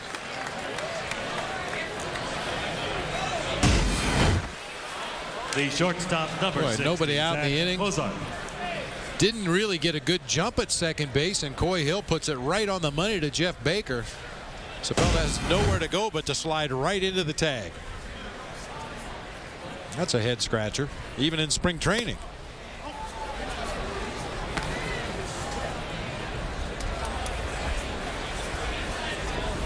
Yeah. So Stubbs struck out on that called strike. They get the strike him out, throw him out, and a fly ball could be trouble. DeWitt just could not locate it. And they're at the corners. Not hit hard. But Cozart found some turf out in right center. The first baseman. You know, in an odd kind of way, Len, this is not the worst thing that can happen. You want to see Carlos Marmol put in some stressful situations in spring training. We know from last year that he handled them very, very well, but he's got an opportunity here with a strikeout or a pop-up or a ground ball of one of his infielders to escape some damage in what appeared to be a big offensive inning starting for the Reds.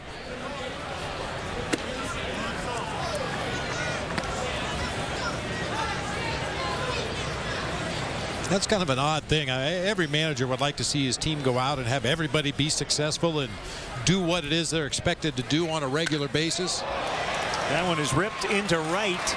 A pinch hitter for Joey Votto as the Reds take the lead again.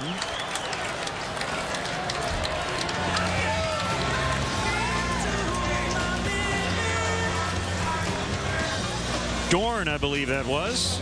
Girl number 74. Juan Francisco. Well, he got a good pitch to hit once again for a left-handed hitter. They usually like that ball down around the knees and out over the plate a little bit. And Dorn goes down and hooks it into the right field corner to plate another run for the Reds. Danny Dorn.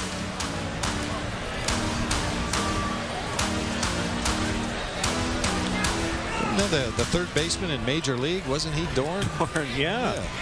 Billy Doran, D-O-R-A-N, former big league infielder. Second and third, and ball one to Francisco.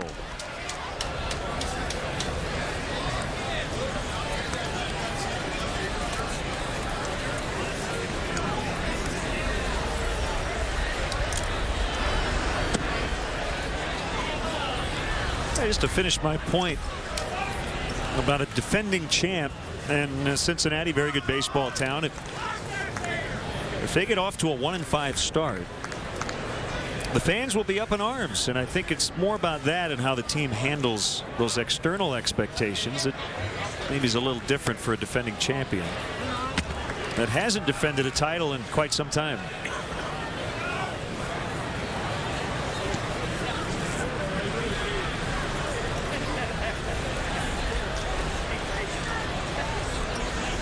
As you say, Bob, it's a good problem to have. Swinging 3-0. Well, we know from his days as a skipper of the Cubs, Dusty Baker, a very aggressive offensive manager. He likes to turn his hitters loose on those 3-0 counts, and a big swing and a miss that time from Francisco.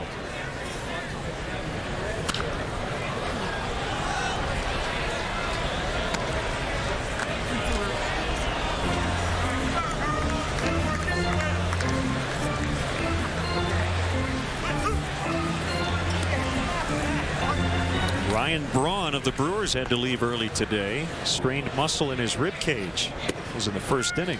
Francisco walks. Well, those side strains can be pretty tricky.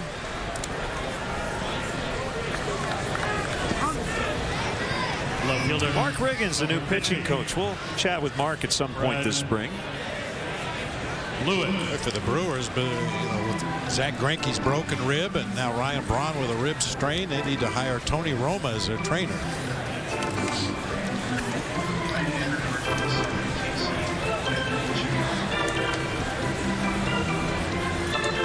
Tough outing here for Marmol. He was in mid-season form previously. Lewis will bat. 5-4 Cincinnati. It's Cozart at third. He's 3 for 3. Dorn at second. And Francisco at first.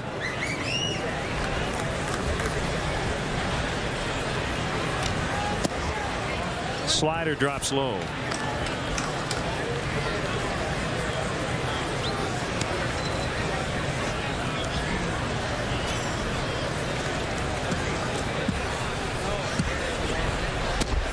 That's a strike. Look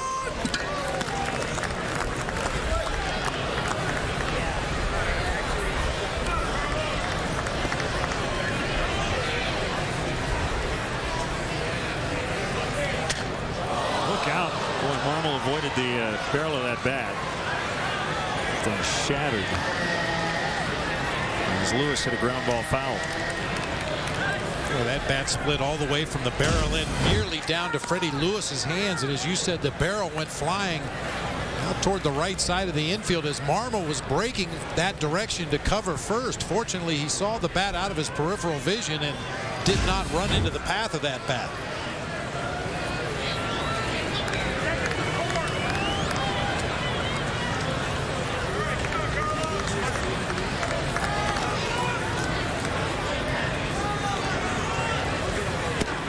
Struck him out to end the inning. They leave him loaded. They do get one off Marmol. It's 5-4 Reds. Welcome back to Hack Job. Today we're with the Gilberts. Okay, guys, are you ready to see your new kitchen? Let's go. Take a look. Oh, here we go. It looks amazing.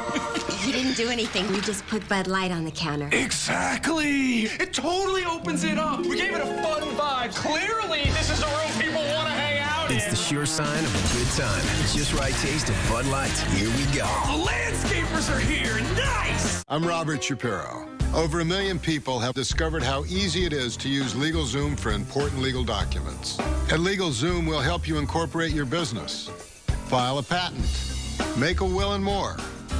You can complete our online questions in minutes.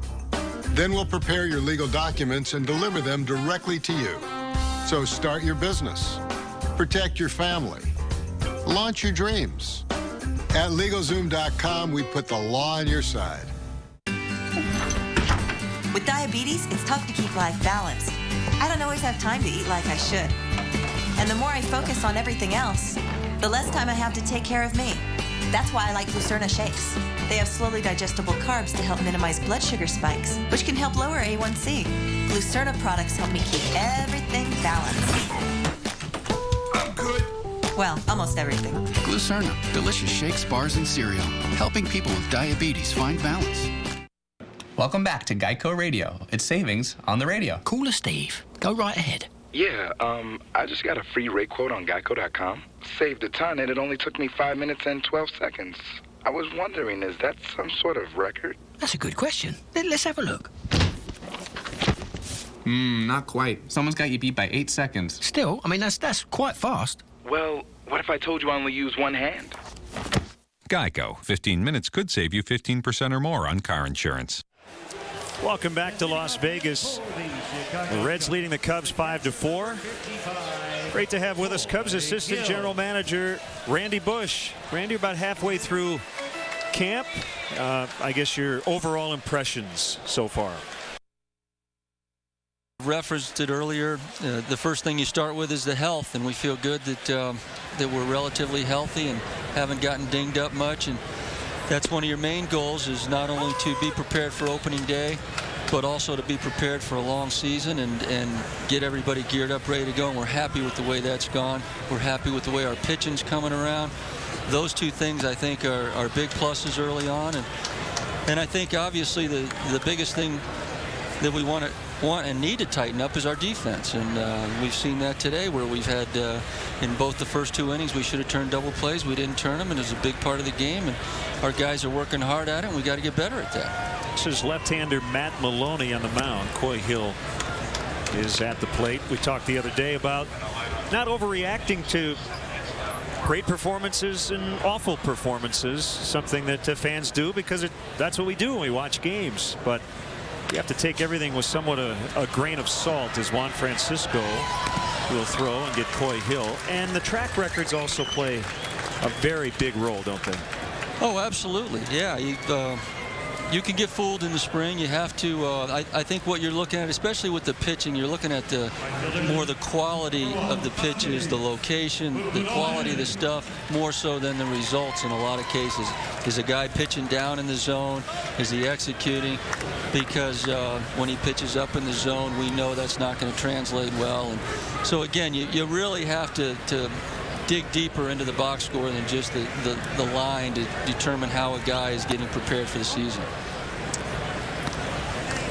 Kosuke in that leadoff spot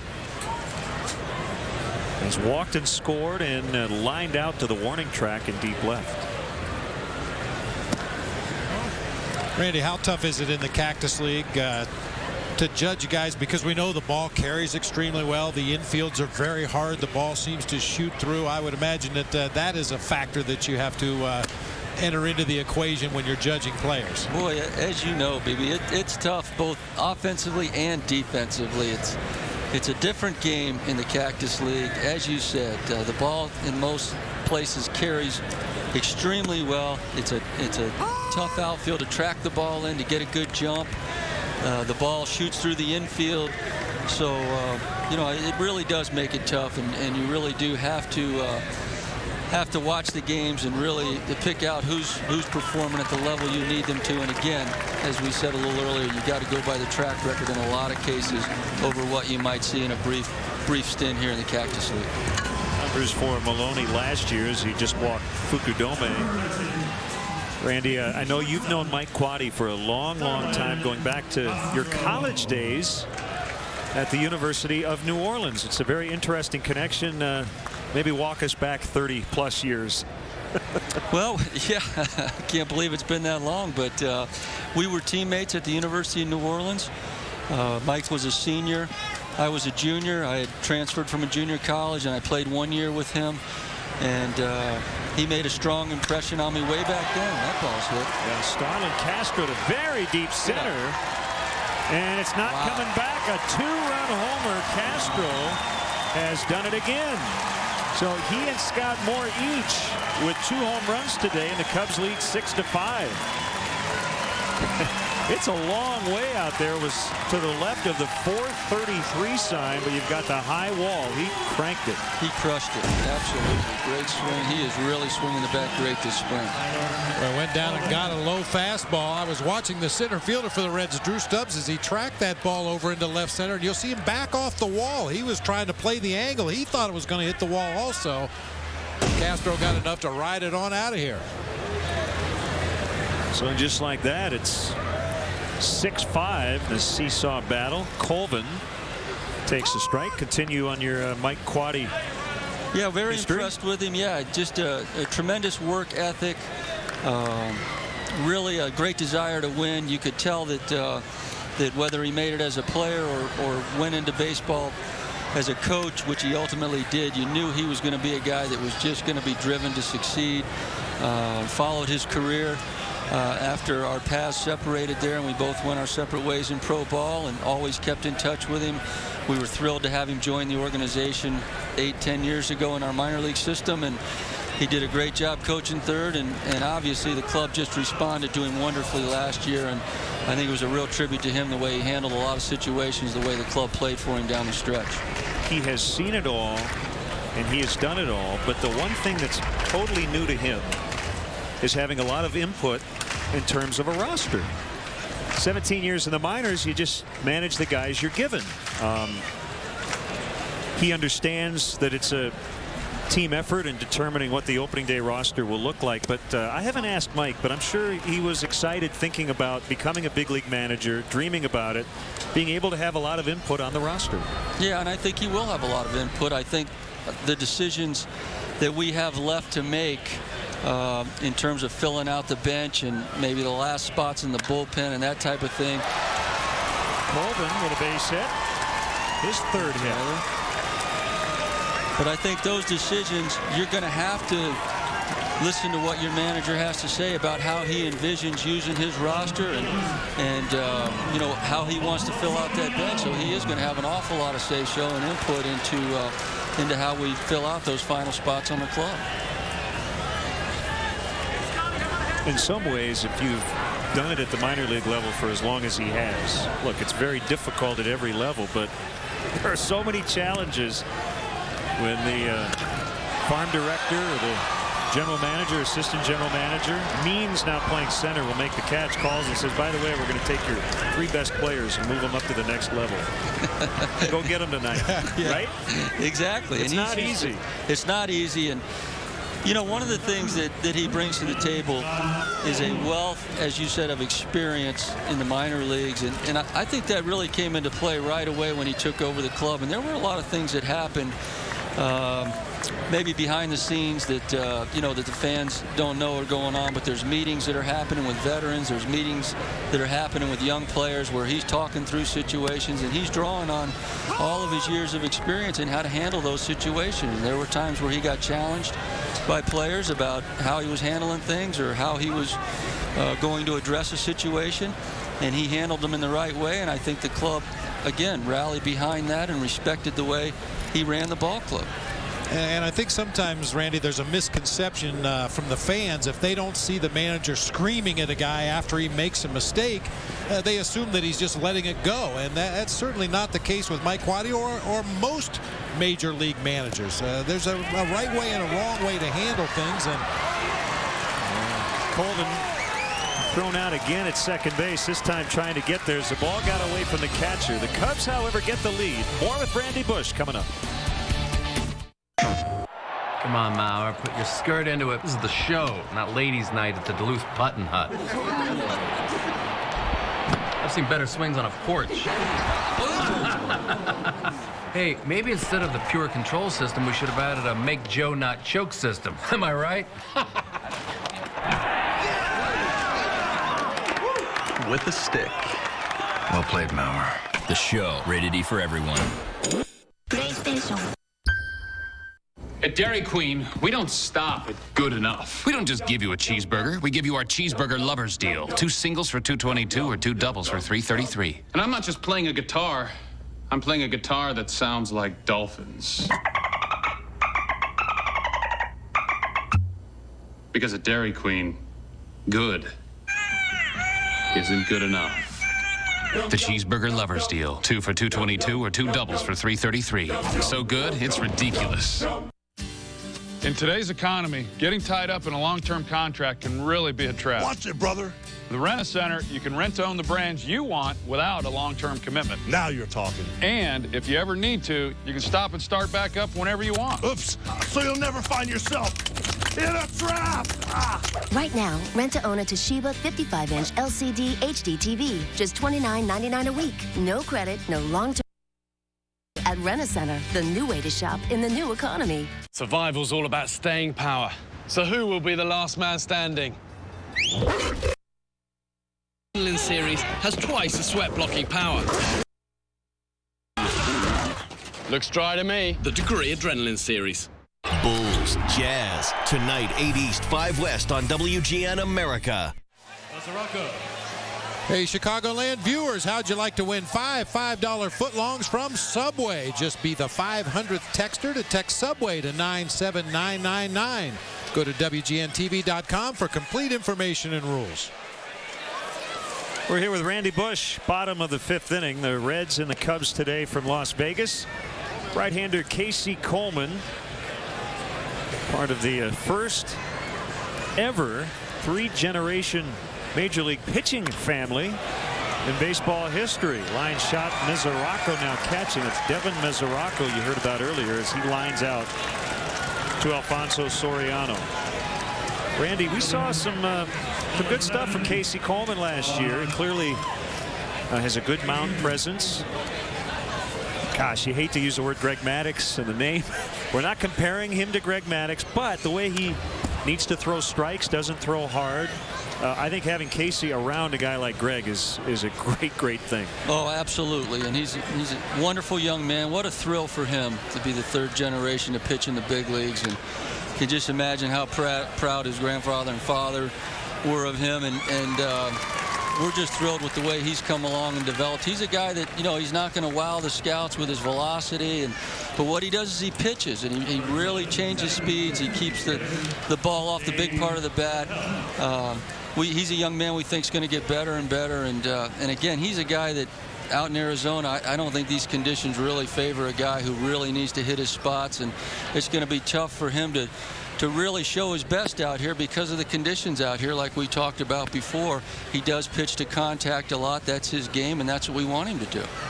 You bring up a great point, Randy. I mean, the Reds started today. Mike Leake, a pitcher out of a similar vein. Pitches to contact, tries to get quick outs and get his team back in the dugout. And those kind of guys are going to have some rough outings in spring training just because of the nature of spring training baseball. Exactly, and that's why you have to let these guys get their work in, understand how they are successful during the season, and let them get prepared for that. It's going to be a very quick 1-2-3. Nice play by Moore to dig it out of the dirt. Randy, we always appreciate the time. And before you know it, opening day will be here. Thank you for the time. Really enjoyed it. Thanks, guys. Bone Speak 101. Keep it technical. Avulsions to the tissue at the maxillary and mandibular incisors. You speak English? And of course, never skip a detail. Debris embedded in the remains suggests an explosion. So does that giant hole in the wall in there.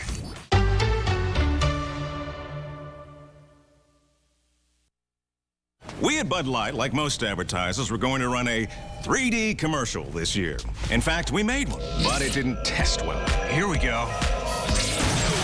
Actually, it tested too well. We concluded that running this commercial would have been inappropriate, so we didn't. You're welcome, America. It's the sure sign of a good time. The just right taste of Bud Light. Here we go.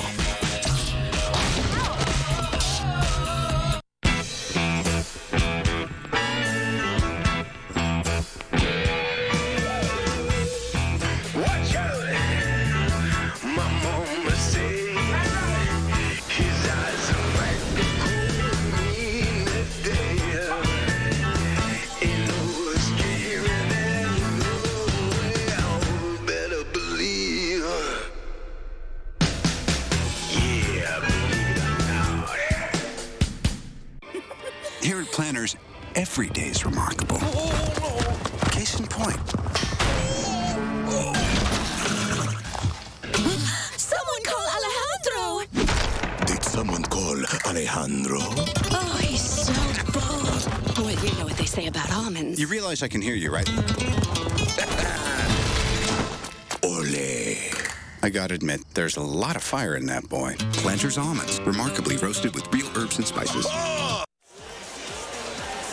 The 6th annual Chicago Cubs Charities Race to Wrigley 5K on Saturday, April 16th. Starts at Clark and Addison, continues through the Wrigleyville neighborhood, and finishes with a run down the Wrigley Field concourse and under the famous marquee. Each participant gets a performance management race t-shirt and a personal fundraising. Proceeds will benefit Children's Memorial Hospital. To register, visit racetowrigley.com. Len and Bob and our WGN Sports crew from Las Vegas. Scott Moore with a couple of home runs. Playing first base today. And takes a pitch low from Matt Maloney. 6-5 Cubs. Scott back in the organization for a stint with the Orioles.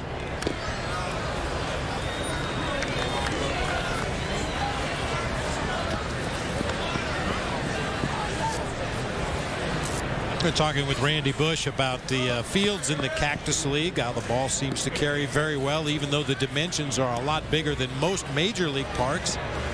The infield is very hard and very quick. Well, just imagine if you're playing in the Pacific Coast League come August, how hard those infields get.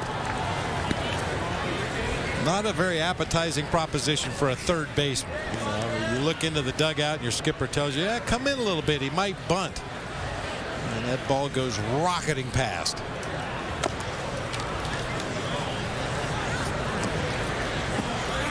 Scott was in the Cubs chain from 05 to 07.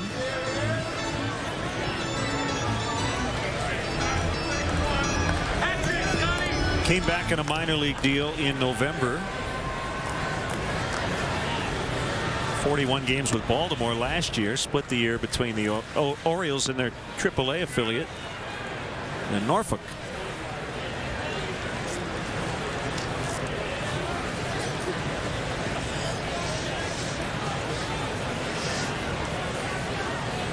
The pitch. Bouncer up the middle and off the glove of the shortstop Hamilton. That's Billy Hamilton. Just came into the game. Hamilton, the second best prospect in the Reds organization, second only to Aroldis Chapman, the fine left-handed fireballer. That'll go down as a base hit for Scott Moore. That's another one of those infield hits we've been talking about all day. You force those middle infielders to go up the middle of the field any number of steps, you got a pretty good chance to beat it out. I don't believe Hamilton would have had Scott Moore even had he fielded cleanly. Jeff Baker, high and deep, right center. And it's caught by Michael Griffin, who's now playing right. I have a feeling you're not only writing in F9, you're writing in Griffin. Actually, I'm going to wait. I mean, sometimes you get lucky and all the changes in a spring training game are straight up. And by that, I mean you bring in a new right fielder, he hits in the same spot as the old right fielder. You bring in a new catcher, he hits in the same spot as the old catcher. But we're not quite sure of that right now, so I'm going to wait until he comes to the plate. It's a veteran move. And the dirt blocked by Mesoraco. I think it should be a spring training rule that any substitution has to be straight up. I agree. Of course, that will not happen. I mean, managers bring a guy into the ball game, and maybe they're more interested in seeing an at-bat by somebody else who came in the game at the same time. So you flip-flop those two guys in the lineup just so you can make sure you get an at-bat for the guy you want to see up there at the plate. Double switch with pitching changes is not really much of a factor in the Cactus League because most teams use the DH.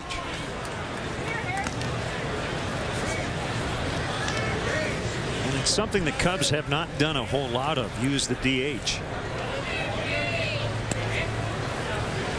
But they are doing it today.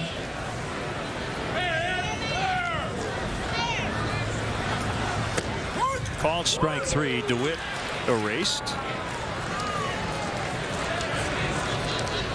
Strikeout for Matt Maloney. I think one of the determining factors, Len, is who are your pitchers? I mean, for Carlos Zambrano, he doesn't really need at-bats in spring training. Mike Quaddy knows what Carlos is capable of doing up there with the bat. We know what Ryan Dempster could do. Now, for Matt Garza, that's a different story coming over from the American League. You'd like to see him get as many at-bats as possible in spring training just to become accustomed to seeing live pitching, putting down bunts when the situation calls for it, taking a lot of pitches when the situation does not call for a bunt. So for those guys who are unaccustomed to hitting in the National League, you want to try to get them up to the plate as often as you can. So on those days that Garza pitches, you probably don't use the DH. Change up, he missed it. 1-1. And send out Happy birthday wish to Kathy Tarzan, big Cub fan watching. Following us on Twitter, Ghost Rider 68 wants us to play $5 on 34 on the roulette wheel.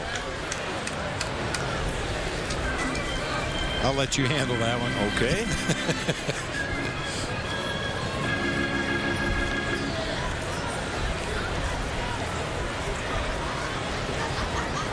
I have a feeling I'm going to incur the loss, but Ghost Rider 68 would take the win. It's usually how it works. Still 6-5 Cubs. Chicago Cubs baseball is brought to you by Pepsi Max, the official soft drink of Major League Baseball. 0 calories, maximum Pepsi taste. This aisle isn't big enough for 2 zeros. Anything you can do, I can do better. I can do anything better than you. No, you can't. Yes, I can. No, you can't. Yes, I can. No, you can't. Yes, I can. Yes, I can. Is that all you got? I'm up to my knees in 0 calories. Pepsi to the max, so let's drink all of these. Snoop! Pepsi Max. Too much taste to be called a 0.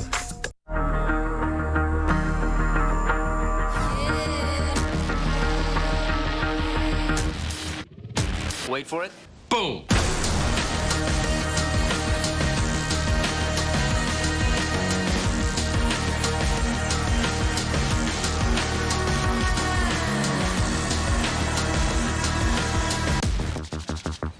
You ready? I see the face of America, and it is divine. This spring, get more mileage out of your travel plans with $50 in free gas. Stay 2 separate times at Quality or any of these choice hotels, and you can earn a free $50 gas card. Book now only at choicehotels.com. Water was meant to be perfect. Crisp, clear, untouched.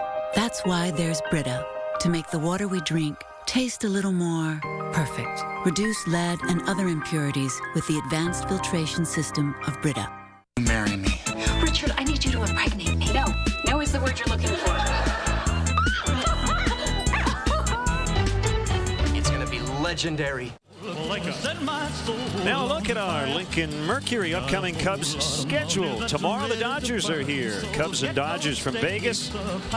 Cubs will host the Padres next Saturday in Mesa, 3 o'clock Central Time, and then we'll be in Peoria, Arizona on the 25th. The Cubs and the Seattle Mariners. Cubs upcoming schedule brought to you by Lincoln Mercury. Chris Valleca. Foul strike. Bottom 6, Cubs 6, Reds 5.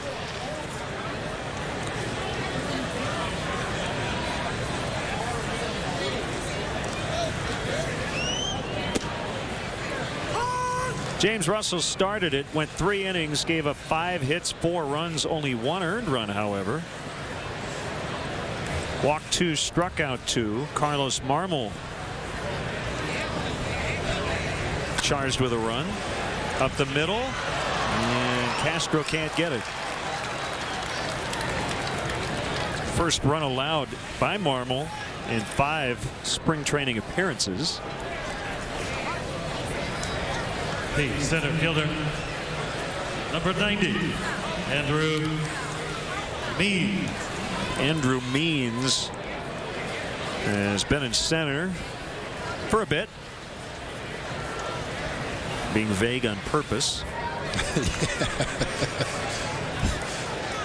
But this is his first at bat. That I know.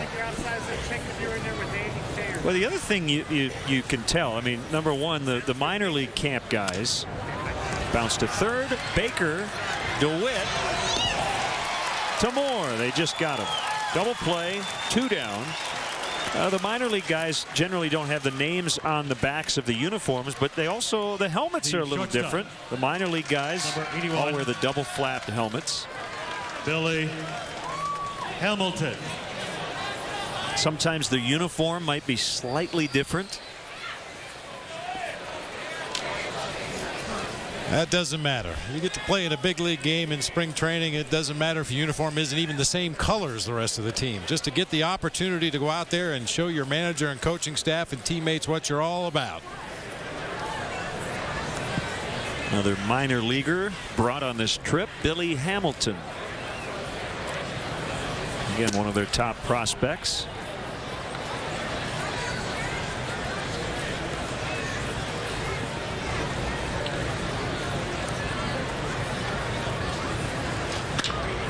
Ground ball to Castro. Scoops. And Moore able to just keep his toe on the base. Cubs 6, Reds 5 after 6 from lovely Las Vegas. Oh, I wish that there were more than the 24 hours. This burger is so good. It's like Christmas in my mouth. Tonight at 11:30 East, 8:30 West. I was just curious, I guess. So I went on Ancestry.com, typed in some names, and up popped this little leaf. I clicked on it and saw all these documents. I even found out that my great-great-grandparents lived next door to the Wright brothers. I mean, who forgot to mention that? Visit Ancestry.com and discover the world's largest online family history resource. You don't have to know what you're looking for. You just have to start looking. Your discovery starts right now on Ancestry.com. I also will my private jet, my island in the Maldives, and full control of the family business to my soulmate, Angel. Finally, to my only son, Chauncey, I bequeath my DirecTV and its vast collection of 6,000 shows and movies. DirecTV now gives you instant access to 6,000 shows and movies at no extra charge. Yeah! Whoa! Thank you! Yeah! Don't just watch TV, DirecTV. We're thinking seafood? Who's got the best seafood tonight? How about some tilapia or jumbo shrimp? And if you had seafood Newburgh, you'd be my hero on an endless dinner buffet. For around $10. You got the hook. Only Golden Corral is a seafood lover's paradise. It's crunchy pecan-crusted tilapia, seafood Newburgh with puff pastry, spicy jalapeno tilapia, and more. It's all part of our endless dinner buffet, still for around $10. $10? I'm hooked. Golden Corral. Help yourself to happiness. Wrigleyville Rooftops has premier seating for up to 200 guests for corporate gatherings, family reunions, and bachelor or bachelorette parties. Individual and group tickets are available for all games. For more information, go to www.wrigleyvillerooftops.com or call 773-248-ROOF. Got to tell you, partner, your W's are in mid-season form. Yeah, I've been practicing the language in the off-season. I'll let you handle this pitcher's name. Philippe Valaquette. Oui. Is now on for the Reds. Hails from Montreal.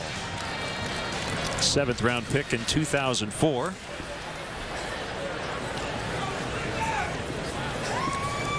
He might be the only person who was glad, or rather unhappy, to see the Expos leave Montreal. Probably would have liked to pitch for the hometown team. Well, I still have mixed feelings as Coy Hill has his first hit of the spring down into the Reds bullpen. And it's a double for Coy.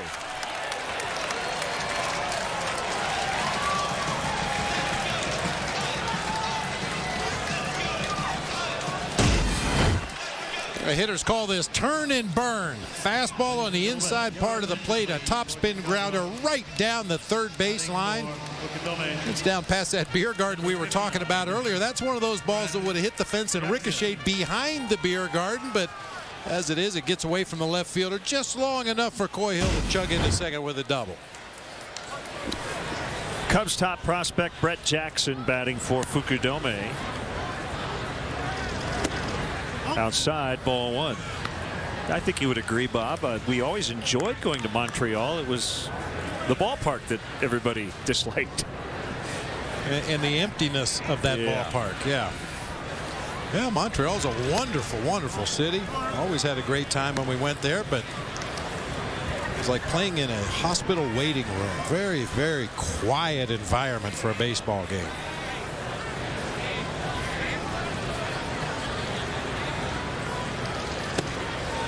Jackson a little late on that swing. 2-1.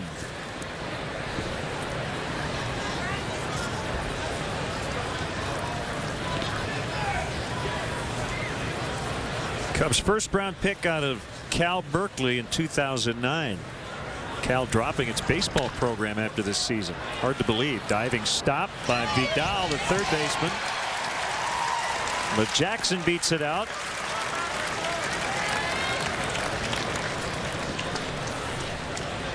Bring your best customers and guests inside the ballpark this year with a private suite located in the world-famous Bud Light bleachers. The new and improved Batter's Eye Suite features a sports bar atmosphere with new TVs, bar-style tables, and windows that open to give you the atmosphere of the bleachers in your own private room. The suite can hold up to 100 guests and includes food, drinks, and parking. Visit Cubs.com/suites or call 773-404-4200.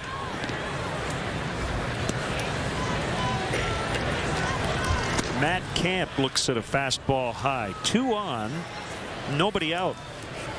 He's hitting for Starlin Castro, who went 3 for 3 with 2 two-run homers. That's a pretty good day. I don't care whether it's spring training or mid-season or the World Series. A couple of bombs in a 3 for 3 day.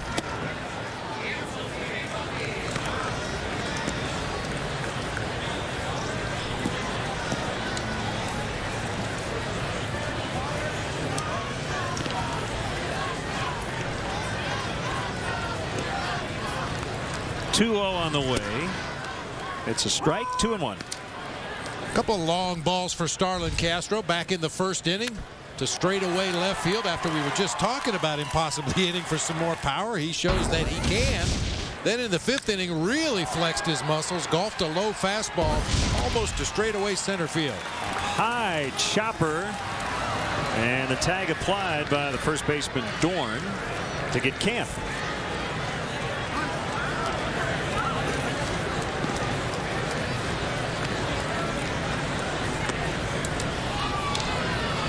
Well, that play had disaster written all over it for the Reds. But anytime you have that pitcher covering to break to first base to cover the bag and the first baseman coming in to field the ball, there's a great possibility for miscommunication. Are you going to flip it to the pitcher? Are you going to take it yourself?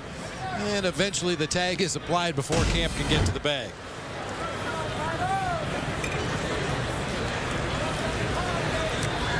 Reds will bring their infield in with runners at second and third. Tyler Colvin, excellent day at the plate. Not so much running the bases, but he's 4 for 4. Hill is in to make it 7-5.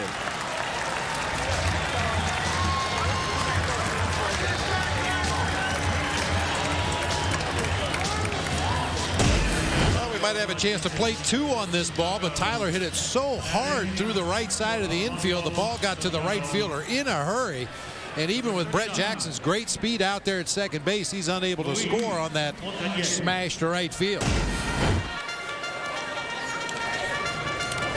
And it'll be Lou Montañez hitting for Soriano.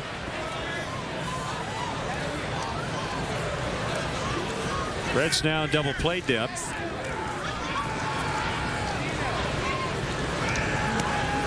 Montañez, like Scott Moore, spending some time with the Orioles, but back with the Cubs. In Montañez's case, the Cubs were his original organization. 3rd overall pick out of Miami of Florida. The city, not the college, back in 2000. High fly down the left field line. It's caught by Duran, now playing left. Jackson is in. It's a sac fly for Montañez, and it's 8-5. Juan Duran, now playing left, made that catch.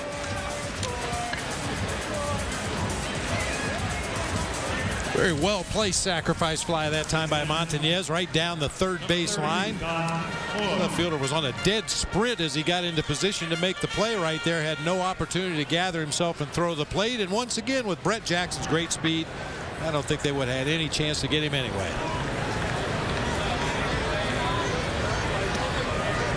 Moore 3 for 3 with 2 homers. Strike 1.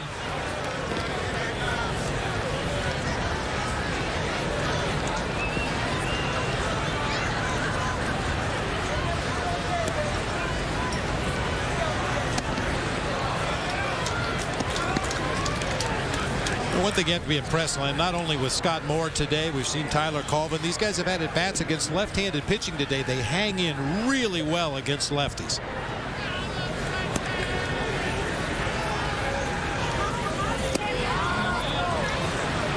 Just able to hold up.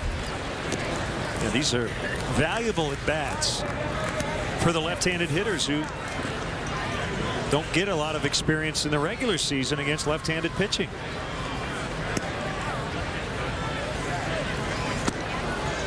Two from Valaket. I mean, spring training serves a lot of different purposes, but this is one of them. You look at your left-handed hitters, you watch how they approach left-handed pitchers, and maybe you change your opinion of them. Maybe this isn't a platoon guy. Maybe this is a guy that can play every day and face righties and lefties based on what you see in a spring training game. Of course, the other side of the coin is true as well. If you get a lefty up there against a left-handed pitcher and he struggles and can't stay in there, can't keep that front shoulder in, well, then you have to start thinking the other way. Ground ball, base hit into right. Colvin was on the move on the 3-2. He'll end up at third. With some huge days at the plate. Castro, 3 hits, 2 home runs. Colvin, 4 for 4. Scott Moore, 4 hits, 2 homers. Baker, number 73. Marquez Smith. Scott Moore reminds me a little of Mark Grace. Just with the glance, he's got that mustache and goatee working with the eye black dripping down his face. He looks like Gracie after a day game at Wrigley in August. And he's trying to emulate Gracie at the plate.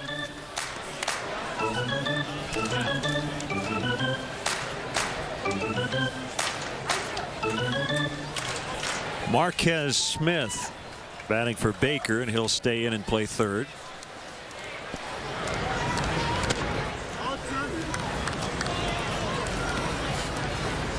Of course, Gracie would say he's a lot better looking.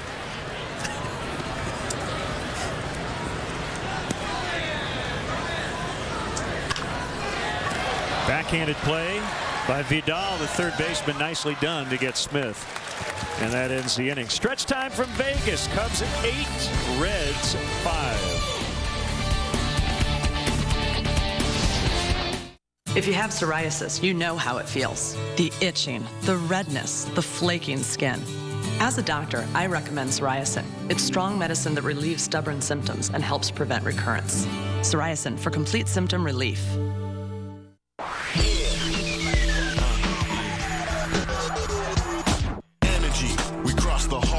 Gravity, we bounce the ball. Tenacity, I'll beat you all. So make your play and I'll watch you fall.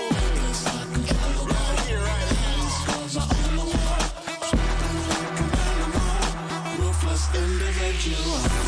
Right here. Number 1 off the wall. Zig-zag from back and zig-zag. No matter what life throws at you, you can take the heat till it turns into heartburn. You've got what it takes. Zantac. It's strong, fast, lasting relief. So let them turn up the heat. You can stop that heartburn cold. Zantac. You do have a nice laugh. Oh, thanks.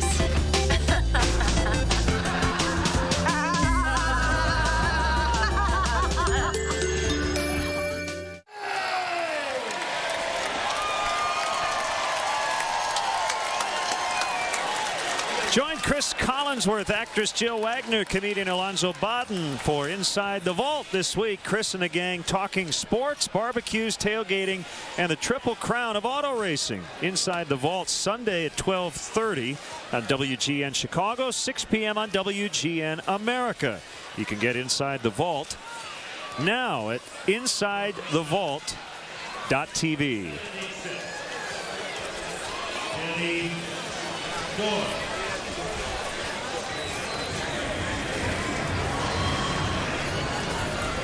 Eight 8-5 Cubs as we play the bottom of the 7th. Max Ramirez now into catch. Some other changes for the Cubs. We will get to them as the ball is hit their way.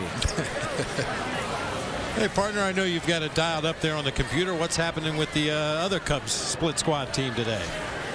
Well, they were in the 9th inning. Let me find it here. Okay. I had it before, and of course you asked. I thought you had it there. That's the only reason I asked. I wouldn't have put you on the spot. No, like I'll that. get you. Well, it might be a final. I think I have to go to the bottom. Yep. Oh. Deep right. Gone. A home run. That's Danny Dorn to make it 8-6. That one got out in a hurry.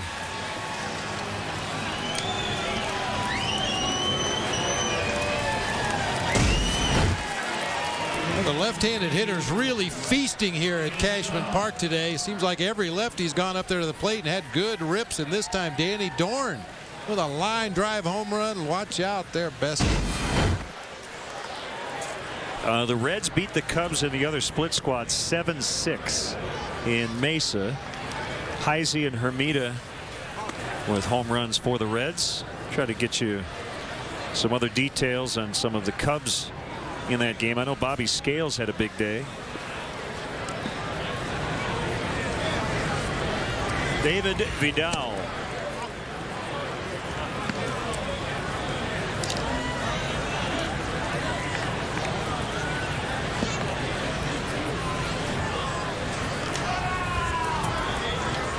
Coleman with a 2-0 offering. It's a strike. Well, that's a key pitch for any pitcher. If you can locate a fastball in those 2-0 and 3-1 counts and put them in a spot where the hitter's not likely to swing at them. Obviously, those are great hitters' counts. They're looking for something that they can really do some damage with. Usually a fastball from the middle of the plate in. If you can spot that sinker on the outside corner when you're behind in the count, most hitters are either going to take it or put it into play weakly. And as Randy Bush told us when he was in the booth just a couple innings ago, that's what Casey Coleman has to do. He's a finesse pitcher that changes speeds, moves the ball around, and he cannot afford to challenge hitters 2-0 and 3-1, try to throw fastballs by him. That's not going to work for him.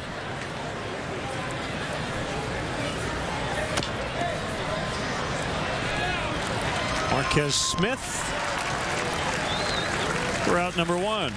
We will record a brand new podcast after the game tomorrow, and it will be up for downloading and viewing Monday on WGNTV.com. Len and Bob's weekly podcast.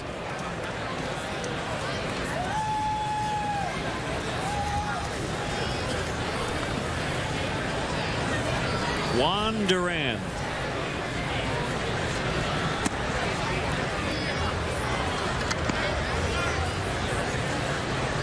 Makes me think of Roberto Duran, which reminds me that the big boxing match here in Vegas tonight on the undercard is former Notre Dame teammate of Jeff Samardzija, Tom Zibikowski. I know Jeff and a few of his teammates are going to head on over. I'm not sure where that is. It is Caesar's Palace. There are a lot of options here in Vegas for boxing. A lot of options, yeah. Saw a little bit of boxing right out on Las Vegas Boulevard last night. I don't think it was free. I don't think it was sanctioned by anybody, and I don't think there was a belt at the end of it, but punches were thrown. The 2-1, now 2-2. In that game in Mesa today, Darwin Barney, Marlon Byrd, Aramis Ramirez all had 2 hits. Byrd hitting .577 on the spring, but it was Bobby Scales 3 for 4 with 2 RBIs and 2 runs. On the mound, Carlos Silva, 5 innings, 5 hits, 4 runs. Todd Wellemeyer gave up 3 runs, 2 earned in his 2 innings. Trey McNutt, Justin Berg, each with scoreless frames, as the Cubs dropped a 7-6 decision. They lead here 8-6. Smith has to backpedal. Long throw from his back foot, and he got him. Nicely done, Marquez Smith, on that one-hop throw to Brian LaHare, now playing first.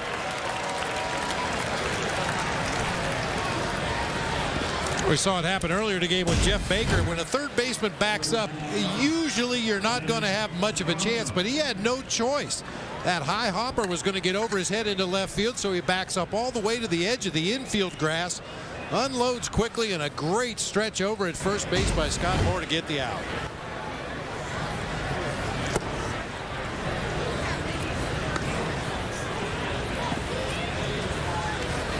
Scott Moore is still in the game, but he's now playing second. Sorry, Brian LaHare. My bad. With LaHare at first.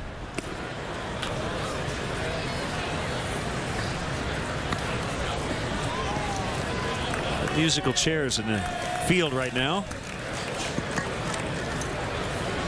Devin Mesoraco rips it in the left. Why does everybody look hitterish in this ballpark? Boy, I don't know. Yeah, it must just be good swings. Yeah.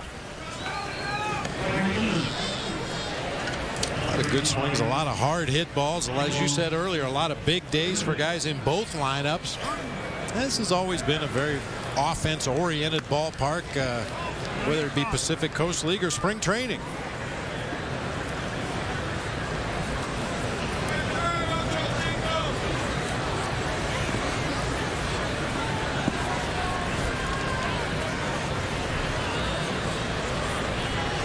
Michael Griffin. I don't know for sure, Bob, but I think that helmet is the newer style helmet, which is a little bit bigger. Didn't we see Ryan Dempster wear that? At least tried it. Yeah, I think he did. Yeah, it looks really big on his head. I know that.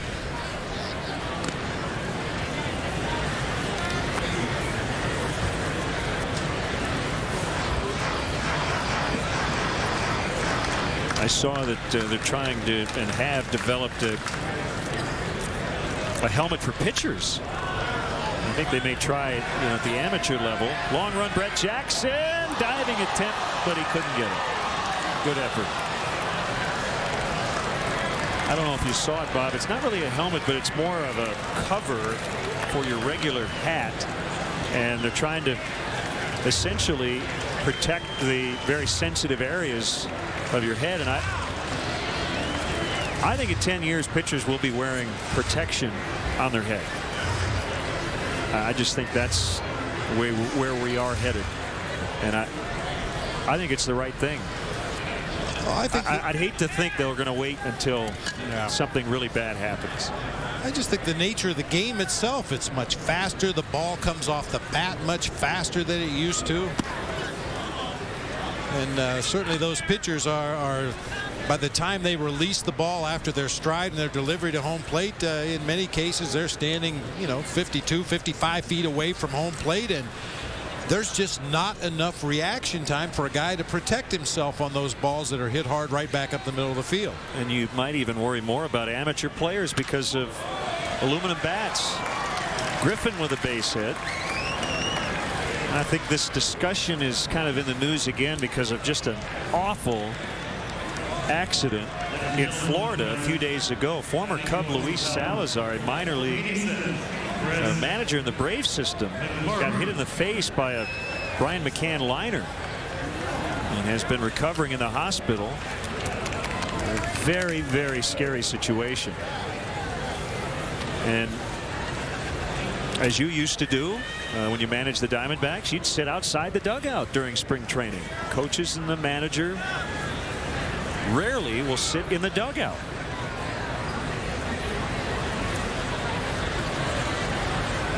Chris McMurray. And I know we've touched on this subject in the past as to why do the coaches and managers sit outside the dugout on chairs a lot closer to home plate than they probably should be. There's probably different reasons for it, but I always felt like if I was sitting outside the dugout with my coaching staff during a game, we could talk freely about what was happening on the field without the worry of a player overhearing something and maybe having something get started that you certainly didn't want to happen. So I think most of the staffs in the major leagues, they sit outside the dugout, first of all, so they have a great view of the field, but as importantly, so they can talk freely about what's happening on the field with each individual player and get the opinions of your coaches sitting to your right and left. Mark Reagan's pitching coach, Dave Keller. Acting hitting coach today, Rudy Jaramillo, back in Mesa with the rest of the ball club. And we want to congratulate Dave Keller. Will be with the club all year as a major league staff assistant. Dave in the middle between the manager and pitching coach.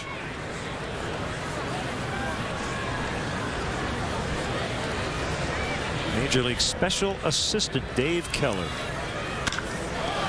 Hard hit ball, and it gets into right center.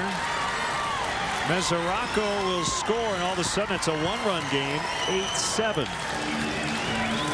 All this happening after 2 are out. 3 consecutive singles off Casey Coleman.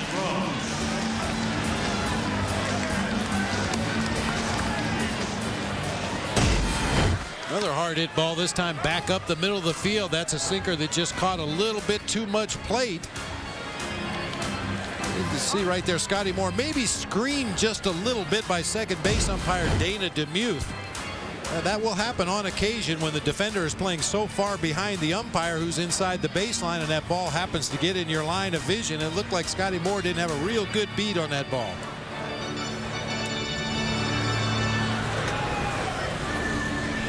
Chris Negron will bat for Valaika. Or for himself. He might have already been in there. I think he came in to run. That's one I did notice. So I think he came in to run for Valaika when he reached back in the 6th inning.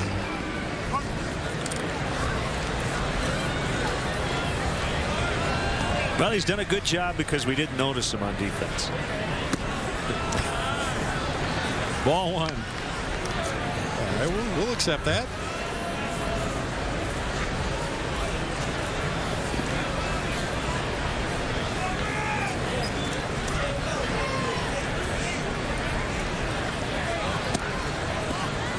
Breaking ball drops in low. 2-0. A lot of cloud cover, but doesn't appear to be any threat of rain. Very comfortable mid-March afternoon in Las Vegas.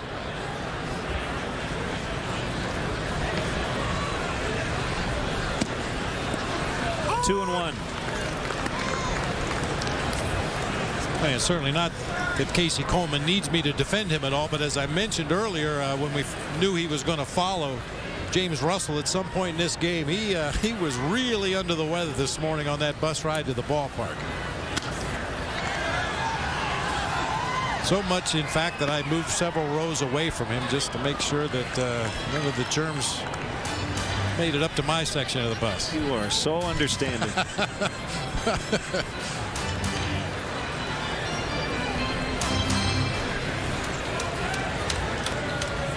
Casey thought you were mad at him. Came up to me before the game. He says, "Bob, okay?" Walked up to me, said, "How you doing?" I said, "I'm not doing great." And he moved like 8 rows away. What's up with that? Still 2 and 2. Well, I'm one of the few guys that does ride the team bus to the ballpark most days. It's almost like having your own limo service. There's usually maybe one representative from the front office. Traveling secretary Jimmy Bank, Pat Hughes, and myself, and maybe a player or two.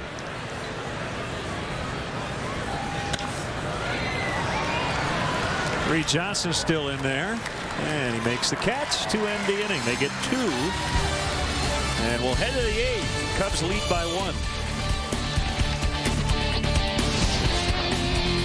My most memorable game watching the Cubs on Channel 9 was on June 29th, 1969. It was the day after my father had passed away. It was Billy Williams' day. The Cubs were playing our arch rivals, the St. Louis Cardinals, and they ended up winning that doubleheader. I'll never forget that day. Finger and toe area fungal infections require strong medicine. As a pharmacist, I recommend Fungicure. Fungicure liquid eliminates fungus around nails with powerful antifungal medicine. Just brush it on. It's clear and dries in a snap. Fungicure, the finger and toe fungi specialist. Could switching to Geico really save you 15% or more on car insurance? What, do you live under a rock?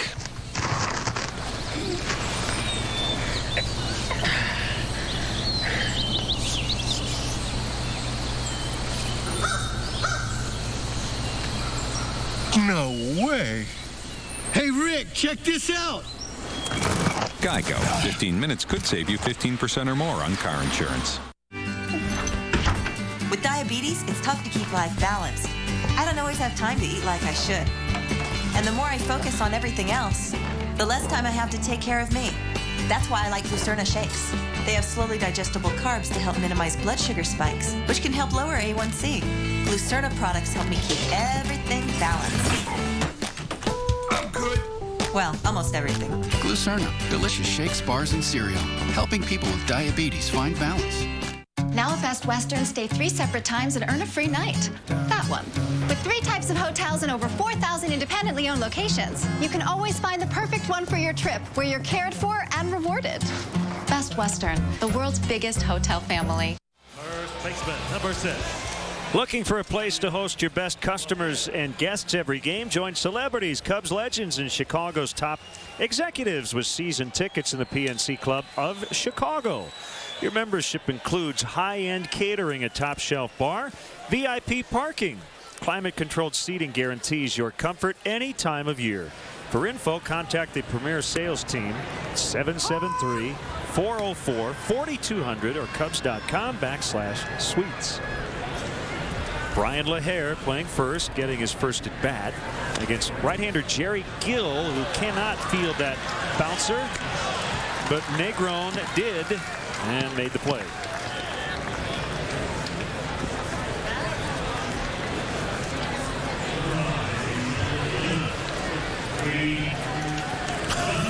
Hit me. We've seen people reading books in the stands on occasion, but I don't recall we've ever seen anybody playing cards in the stands, only in Vegas. Jerry Gill, it may sound like a familiar name.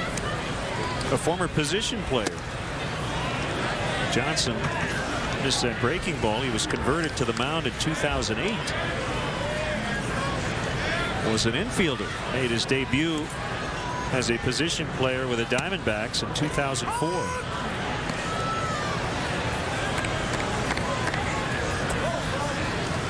And as a position player in the minor leagues at AA Tennessee back in 06, he led the league with 26 home runs. Unfortunately, he didn't have many more hits other than the home runs. He has a career .243 minor league batting average. And has that arm.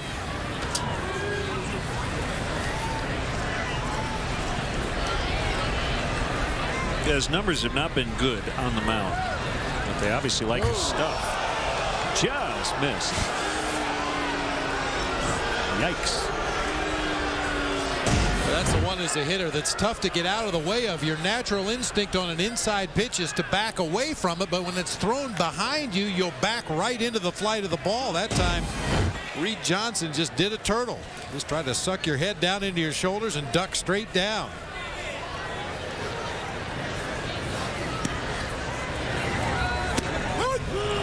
Oh, that's not fair. Strike 3. Throw a fastball behind the guy's head, and on the next pitch, paint the outside corner with a slider. Reed understandably could not pull the trigger on that breaking ball. Maybe thought it was down a little bit, but we'll take it on back to the bench nonetheless.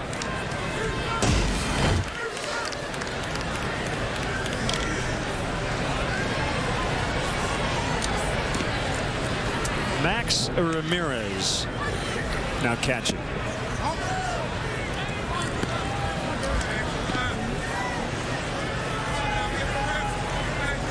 Good Pepsi Max, and you have Max Ramirez.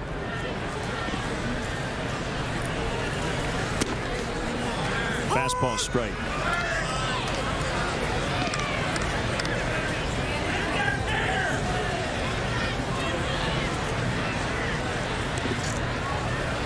Former Texas Ranger. If you had to categorize Max Ramirez, you'd have to say he's more of an offense-minded catcher than a defense-minded catcher. Sees a lot of pitches per at bat. He'll take his walks. He's got some pop in the bat. He's had some issues behind the dish, however, from time to time.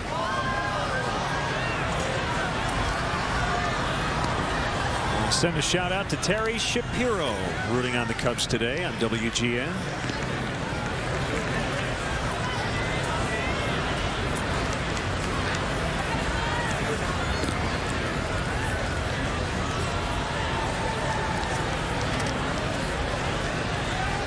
Two-two. Called strike 3 on a fastball. So Gill goes 1, 2, 3. Bottom of the 8th coming up. Cubs lead by 1. My sister's new boyfriend told her that he thinks Sundays are just for watching football. Believe that? Remain calm. Answering incorrectly has... But consequences. But you're smart, right? You ordered off McDonald's dollar menu at breakfast, got the premium roast coffee, the savory sausage burrito, everything so good and just $1 each. You made it happen, so you got this. He's a jerk. Well played. McDonald's dollar menu at breakfast, the simple joy of being smart. Chronologically, I'm 60 years old. Is it the new 40? I don't know. I probably feel about 30. How is it that we don't act our age? You keep us young. We were having too much fun. We weren't thinking about it well at that time. We have responsibilities to the kids and ourselves. We're the Vargos, and we created our wills at LegalZoom. Finally. We created LegalZoom to help you take care of the ones you love. Go to LegalZoom.com today and complete your will in minutes. At LegalZoom.com, we put the law on your side. My name's Tate. I am the Domino's chicken. Tate's got a lot of pressure on him. We had this box made to find out what people think about the new recipe. You see this?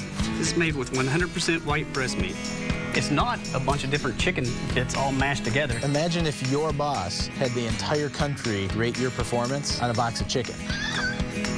I want to hear from people. That's the way we run this company. So order a medium 2-topping pizza with Tate's new chicken. Choose any 2 for $5.99 each and tell us how he did. I'm not excited about the box at all. Never skip a detail. Debris embedded in the remains suggests an explosion. So does that giant hole in the wall. Bones.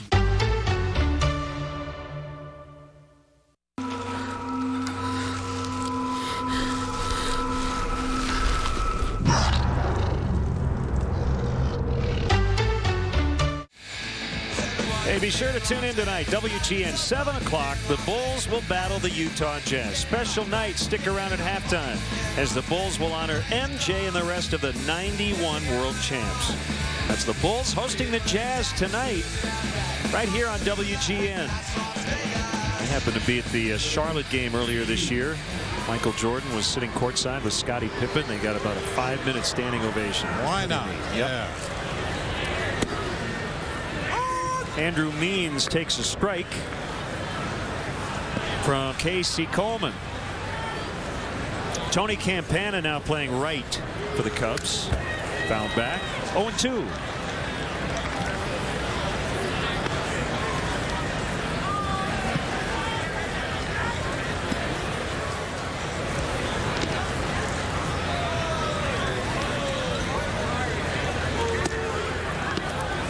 One and two.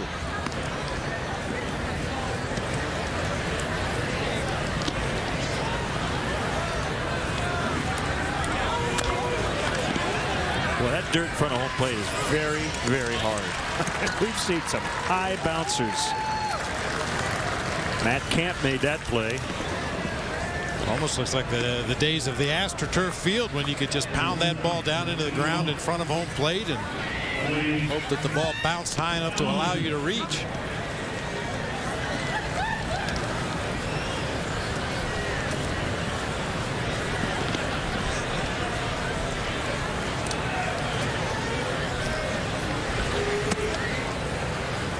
Ball one to Hamilton.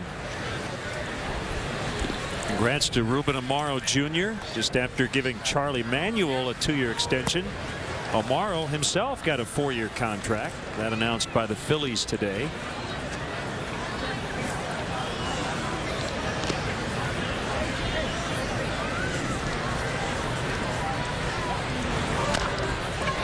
Another one. And they got him.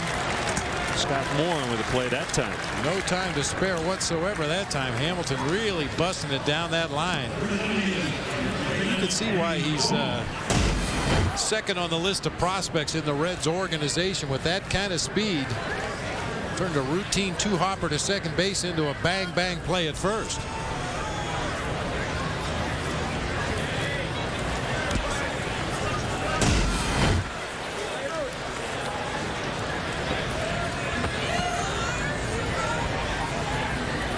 Dorn with a home run in the 7th. Dorn came into the game in the 4th inning, and it came to me, Roger Dorn. Wasn't that the third baseman in Major League? I couldn't think of his first name. I was thinking of that too. Yeah. Danny Dorn, that sounds like a baseball player. Yeah. Double D, D squared.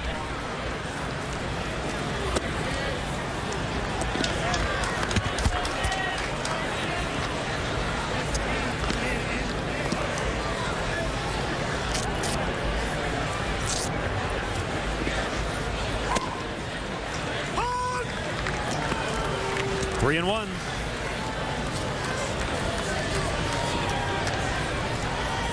Scott Rice is the lefty. Robert Coelho is the righty. Little tapper, foul.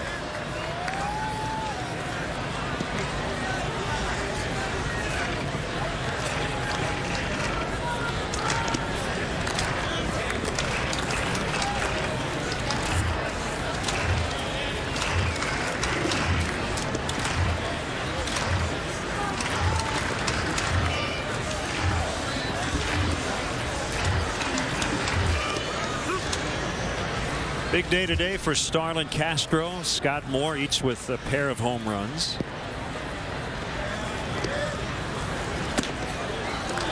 Dorn draws a 2-out walk.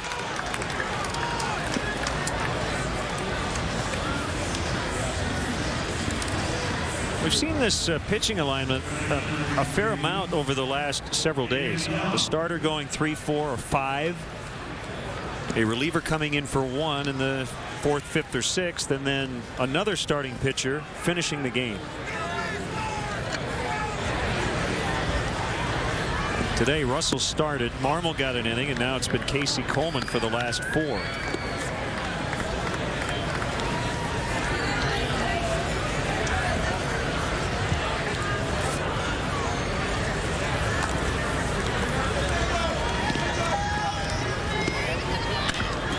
Ground ball. Scott Moore will flip. Camp covering second. Inning over.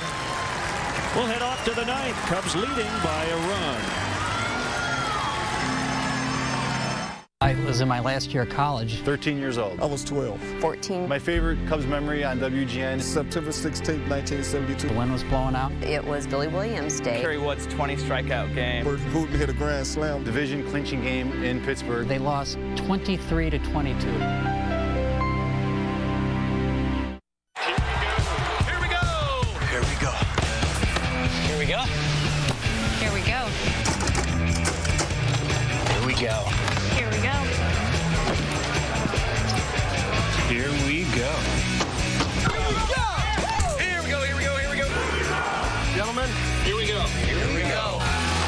It's the sure sign of a good time. Just right taste of Bud Light. Here we go. Here we go. No matter what life throws at you, you can take the heat till it turns into heartburn. You've got what it takes. Zantac. It's strong, fast, lasting relief. So let them turn up the heat.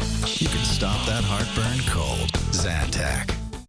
Last year, the U.S. used enough plastic water bottles to stretch around the Earth over 190 times. Each Brita filter can take up to 300 of those bottles out of the equation. These days, more Americans are using credit cards less. Because debt is a 4-letter word. With Rent-A-Center, get the brands you want without having to use and abuse credit. You don't even need a credit card. And if you ever need to, you can stop and then pick up right where you left off. Better safe than sorry. Right now, rent to own a Toshiba 55-inch LCD HD TV. Just $29.99 a week. No credit, no long-term commitment. Only at Rent-A-Center, the new way to shop in the new economy. A lot of offense from both teams today as the Cubs lead the Reds 8-7. The producer of Cubs baseball here on WGN, Mark Brady, our director, Skip Ellison. Doug Stanton is our associate producer. The executive producer, Bob Vorwald. Great to have our crew with us as the Cubs prepare and we prepare for the opener at Wrigley Field right here on WGN April 1st against the Pirates, 12:30. Make sure you join us for Next Year Is Here. Right-hander Scott Carroll is on for the Reds.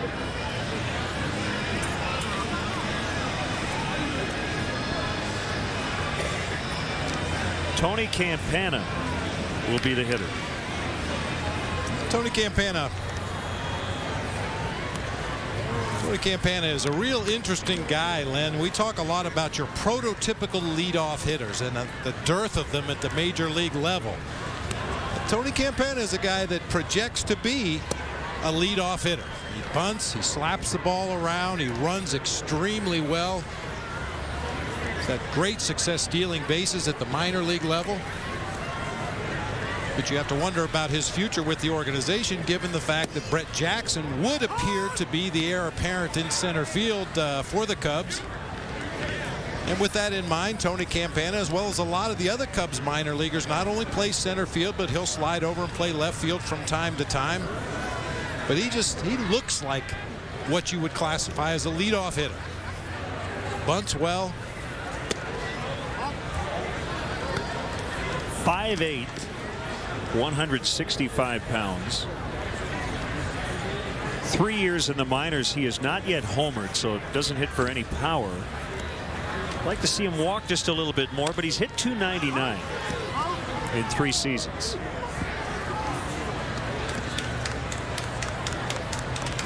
.66 stolen bases 2 years ago. He had 48 last year at AA.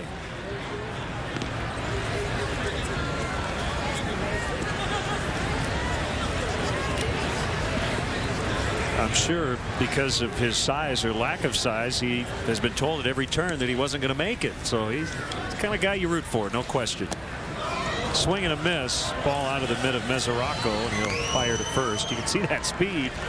Campana hustling down the line.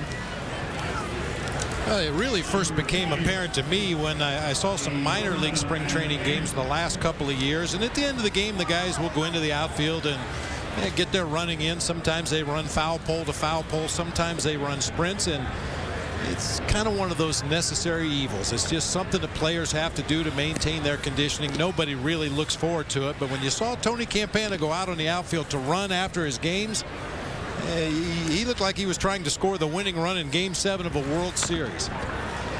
Matt Camp chops it, and he is safe. Boy, dangerous. I know what Matt Camp's trying to do, but you get very nervous. You've got a pitcher with spikes on trying to step on the bag, and you got Camp with 10 fingers trying to touch the base first, and he did. Another trampoline ball off that hard dirt out in front of home plate here at Cashman Field, and you'll see the end of the play as Camp reaches out with that left hand, slides across the bag on his belly. And we've talked about it a million times. Really, the only time sliding into first base is acceptable is if you're trying to avoid a tag. I guess that was one of those tweeners. Camp wasn't sure if the pitcher was going to try to go to the base or was he going to try to apply the tag, so he went in on his belly and is safe with an infield hit. It's like he's pulling dirt out of his ear. See if Colvin can complete a perfect day. 4 for 4 already. They've all been singles.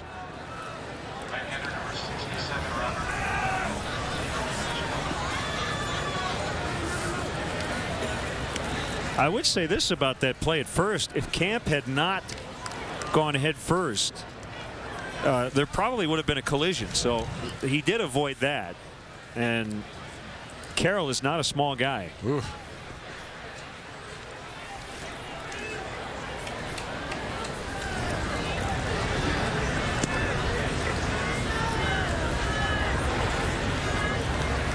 There goes Camp. Here's the throw to second. It's high, and Camp is in.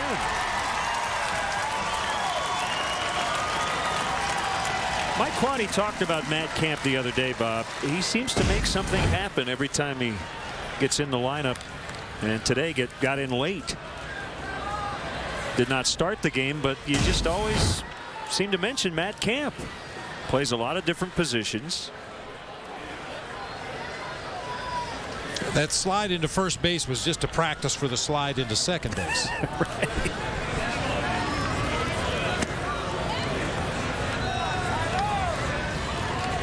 And as you know, it's not easy to make an impression when you're only playing 2 or 3 innings a game, but Matt Camp has. Now, sometimes you don't even get an at-bat in a spring training game. You come in as a pinch runner or a defensive replacement and just keep your fingers crossed that lineup rolls around enough to get you an at-bat. And as you said, every time Camp has had somewhat of an opportunity in these spring training games, he seems to be right in the middle of something. Either a Cubs rally or a great defensive play.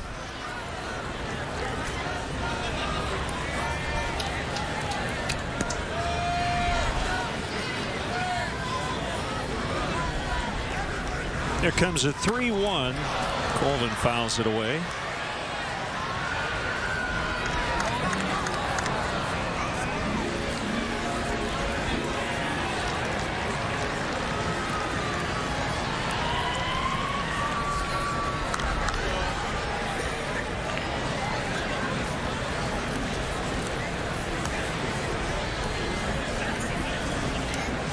Nice crowd today of 9,047. They had over 10,000 in Mesa for the other split squad affair.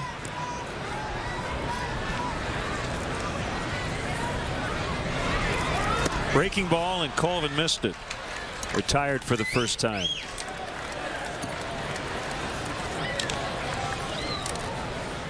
Well, I know what you've been waiting for all day, partner. Same thing I've been waiting for, and that's a ball hit right down either the right or the left field line near the foul pole. One of the better additions here at Cashman Field.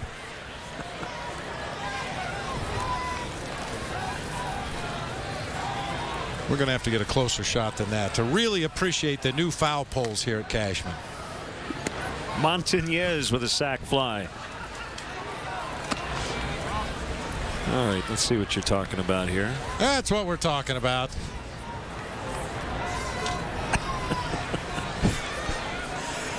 Only in Vegas.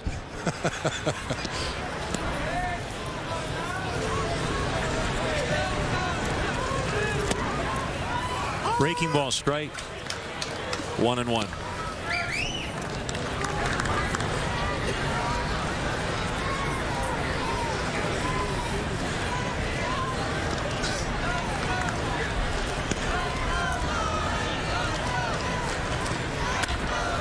Ground ball to the shortstop Hamilton.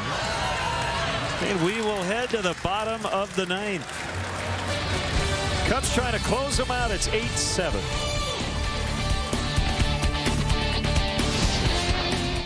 The wisdom, the intelligence, the brilliance. That is Barney. Honka. When you think of mother, think of America. WGN America, that is. God bless America. Tonight at 11:30 East, 8:30 West on WGN America. Marker, what brought you to this point? To this point as in this moment? No, I'm sorry. Joining eHarmony? Yes. What was so great about eHarmony is you're not just searching through pictures. They hone in on those key personality traits. Here are some gentlemen that meet your core values. Take a look at them. Everything that I had ever wanted was there. When I found Adam, it was just boom. Review your matches free at eHarmony.com. At Cheez-It, we expect a lot from our cheese. Why did the cook get arrested? I don't know. He was caught beating an egg. A cheesemonger, a dairy farmer, and a duck walk into this. Wait a minute. Have you heard this one? Nice tie, sir. Is that a Windsor knot? We take the time for our cheese to mature before we bake it into every delicious cracker. Because at Cheez-It, real cheese matters. This is Lara. Her morning begins with arthritis pain. That's a coffee and 2 pills. The afternoon tour begins with more pain and more pills. The evening guests arrive, back to sore knees, back to more pills. The day is done, but hang on. Her doctor recommended Aleve. Just 2 pills can keep arthritis pain away all day with fewer pills than Tylenol. This is Lara, who chose 2 Aleve and fewer pills for a day free of pain. And get the all-day pain relief of Aleve and liquid gels. He said, son, I made my life. The Gambler. Reading people's face. Kenny Rogers. Popular song here in Las Vegas. 8-7 Cubs, bottom of the ninth. Right-hander Robert Coelho in a save spot with the Cubs leading by a run. So I Cubs got him from Boston.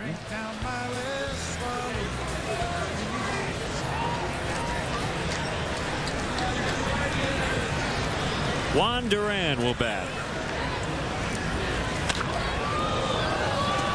Fouled it into the Cubs dugout. Checks the bat.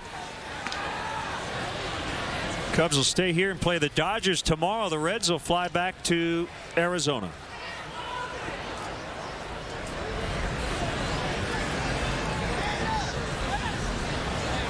Yeah, the Reds flew into Vegas last night in anticipation of this game today, and I'm sure the Dodgers will be here later this evening for their game tomorrow.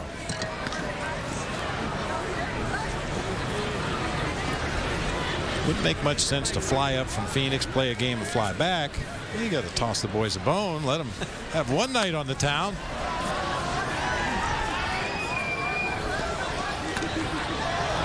Coelho acquired on February 15th. A minor leaguer Tony Thomas.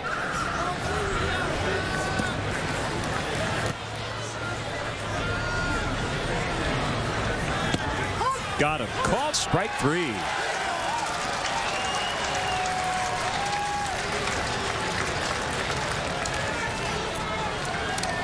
A nice well-placed fastball that time by Coelho, right on the outside corner at the knees. Just drive it out there. Called strike 3. He's a big guy. When he gets his arm up on top and gets that ball going downhill, get that downward plane into the hitting zone, makes it much tougher to make solid contact. Coelho was drafted by the Reds in 2004, then was released a couple of years later.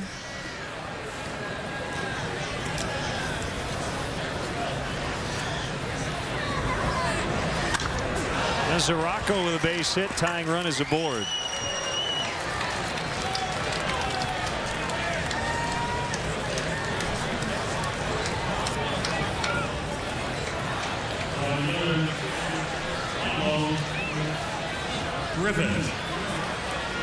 Pretty good fastball once again from Coelho. Mesoraca with just a late swing, happened to get the barrel of the bat on the ball and drive it into right field. He's had a hit to left and a hit to right in his short time in the game.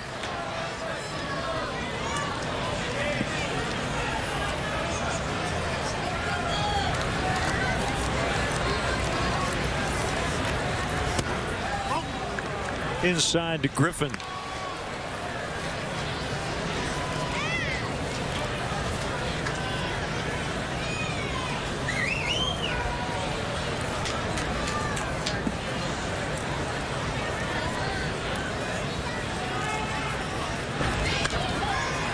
Pop foul. It'll find the seats.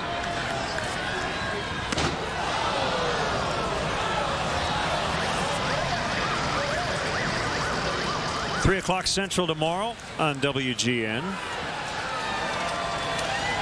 Ruby De La Rosa for the Dodgers. A right-hander, Carlos Zambrano for the Cubs.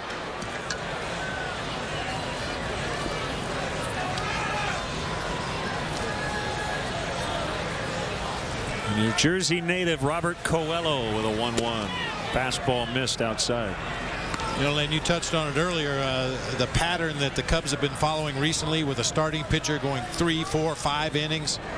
Closer Carlos Marmol or Kerry Wood or Sean Marshall, one of the other late inning relievers, come in for 1 inning of work and then follow that up with another starting pitcher for multiple innings.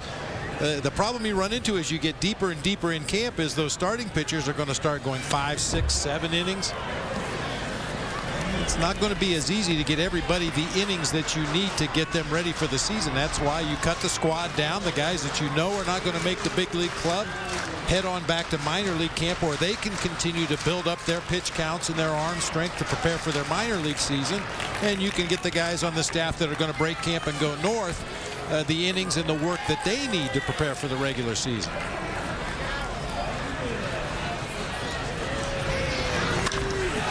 Another base hit. Mesoraco takes a look. He's going to stop at second.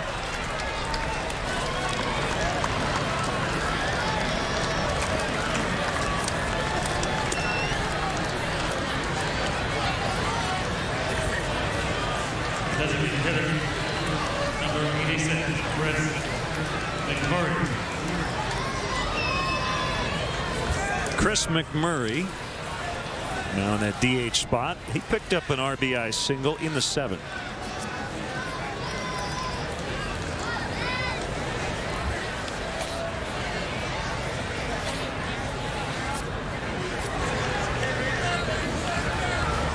Coelho, a ground ball away from getting out of this thing.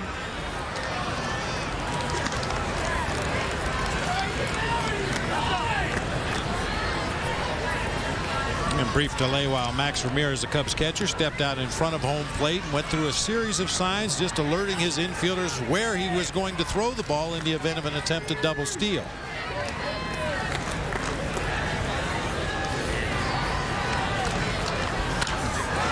Base hit. Mesoraco had to hold up on the liner to make sure it got through, so he can only advance to third, and the bases are loaded. 3 straight hits with 1 out.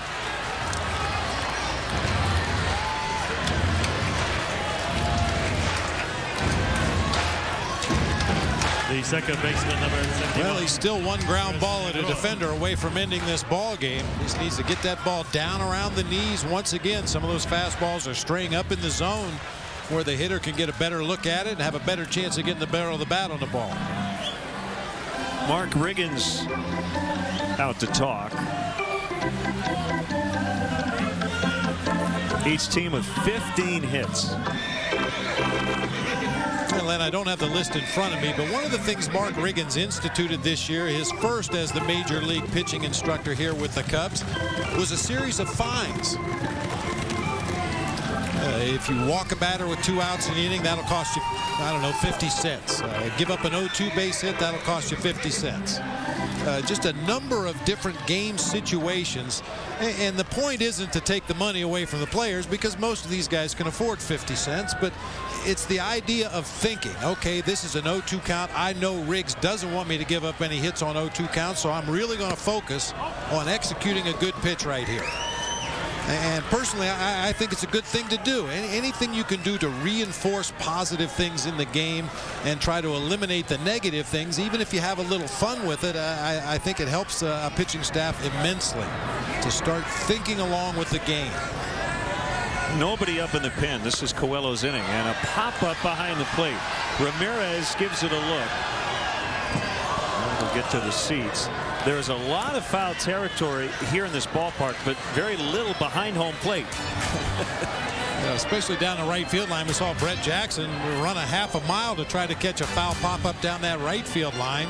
Other than the beer garden in the left field, there's a lot of room on the third base side of the field as well, but not quite as much behind home plate. There used to be more, but they added 3 rows of seats there in front of that green wall you see behind the plate. 1-1 to Negron. Breaking ball didn't break. Yeah, you see that row of blue seats that Len was talking about. The field used to extend all the way back to the green wall, giving a lot more room behind home plate, but those luxury seats down there, those high rent seats.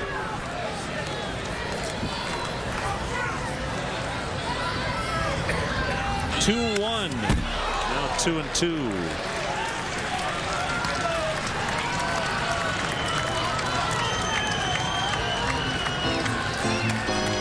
Bases full of Reds here in the bottom of the 9th. Mike Quaddy hoping Coelho can get out of this jam and earn the Cubs a split here today. Reds took a 7-6 decision in Mesa. Ground ball up the middle and a base hit. They tie it. They try to win it. Throw to the plate by Johnson late. And the Reds get 2. And beat the Cubs 9-8. 2-run single by Chris Negron. He got the ground ball, but not at an infielder.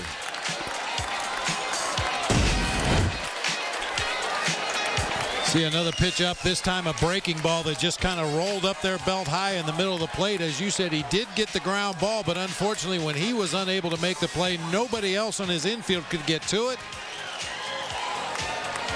Reds win the ball game. So the Reds with 2 in the 9th, they actually scored the final 4 runs of the game. beat the Cubs 9-8. We'll be back in a moment.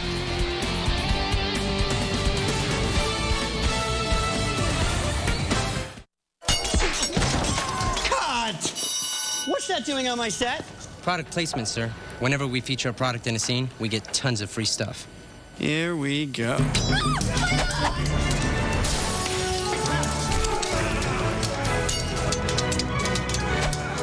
Really? My lady. It's the sure sign of a good time. The just right taste of Bud Light. Here we go. More Bud Light? This spring, get more mileage out of your travel plans with $50 in free gas. Stay 2 separate times at Comfort Inn or any of these choice hotels, and you can earn a free $50 gas card. Book now only at choicehotels.com. I also will my private jet, my island in the Maldives, and full control of the family business to my soulmate, Angel. Finally, to my only son, Chauncey, I bequeath my DirecTV and its vast collection of 6,000 shows and movies. DirecTV now gives you instant access to 6,000 shows and movies at no extra charge. Yeah! Whoa! Thank you! Yeah! Don't just watch TV, DirecTV. Here at Planters, every day is remarkable. Case in point. Someone call Alejandro! Did someone call Alejandro? Oh, he's so bold. Well, you know what they say about almonds. You realize I can hear you, right? Ole. I gotta admit, there's a lot of fire in that boy. Planters almonds, remarkably roasted with real herbs and spices. Survival's all about staying power. So who will be the last man standing? The Degree Adrenaline series has twice the sweat-blocking power. Looks dry to me. The Degree Adrenaline series. Chicago Cubs baseball, brought to you by Budweiser. Great times are waiting. Grab some buds. Pepsi Max, the official soft drink of Major League Baseball. 0 calories, maximum Pepsi taste. And by the Illinois Lottery St. Patrick's Day Millionaire Raffle. Your best odds to win $1 million. Tickets on sale now. Quantities are limited. Get yours today. Well, after winning back-to-back one-run games on Thursday and Friday in Arizona, the Cubs lose 2 one-run decisions. Today here in Vegas, 9-8 the final, and the other Cubs team in Mesa also dropped a 7-6 contest to the Reds. Let's check out, though, the Budweiser plays of the game. Big day for Starlin Castro with 2 home runs. A couple of home runs raises the spring training average up over the .430 mark. Really looks comfortable at the plate. Starlin is ready to start the regular season. Doesn't want to waste any bullets down here in Arizona or Vegas. Honorable mention to Scott Moore. He had 4 hits, including 2 homers. Tyler Colvin also had 4 knocks. Great times are waiting. Grab some buds. Hey, grab some buds and join us tomorrow, 3 o'clock Central Time. Carlos Zambrano and the Cubs will face the Los Angeles Dodgers from right here at Cashman Field in Las Vegas. Once again, our final score today, the Reds 9, the Cubs 8. So for Bob Brenly and our entire crew here in Vegas, Len Casper saying goodbye. We'll see you tomorrow.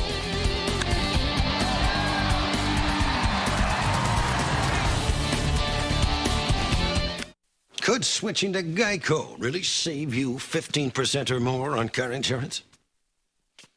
Do dogs chase cats?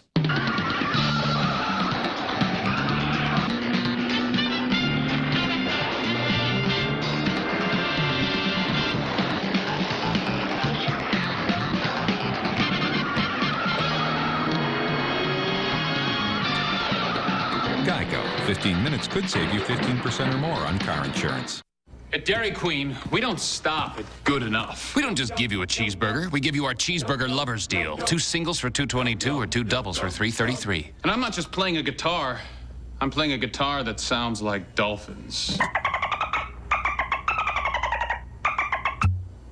Because at Dairy Queen, good isn't good enough. The cheeseburger lovers deal. 2 for $2.22 or 2 doubles for $3.33. So good, it's ridiculous. With diabetes, it's tough to keep life balanced. I don't always have time to eat like I should. And the more I focus on everything else, the less time I have to take care of me. That's why I like Glucerna shakes. They have slowly digestible carbs to help minimize blood sugar spikes, which can help lower A1C. Glucerna products help me keep everything balanced. I'm good. Well, almost everything. Glucerna, delicious shakes, bars, and cereal, helping people with diabetes find balance. It's NBA Saturday night.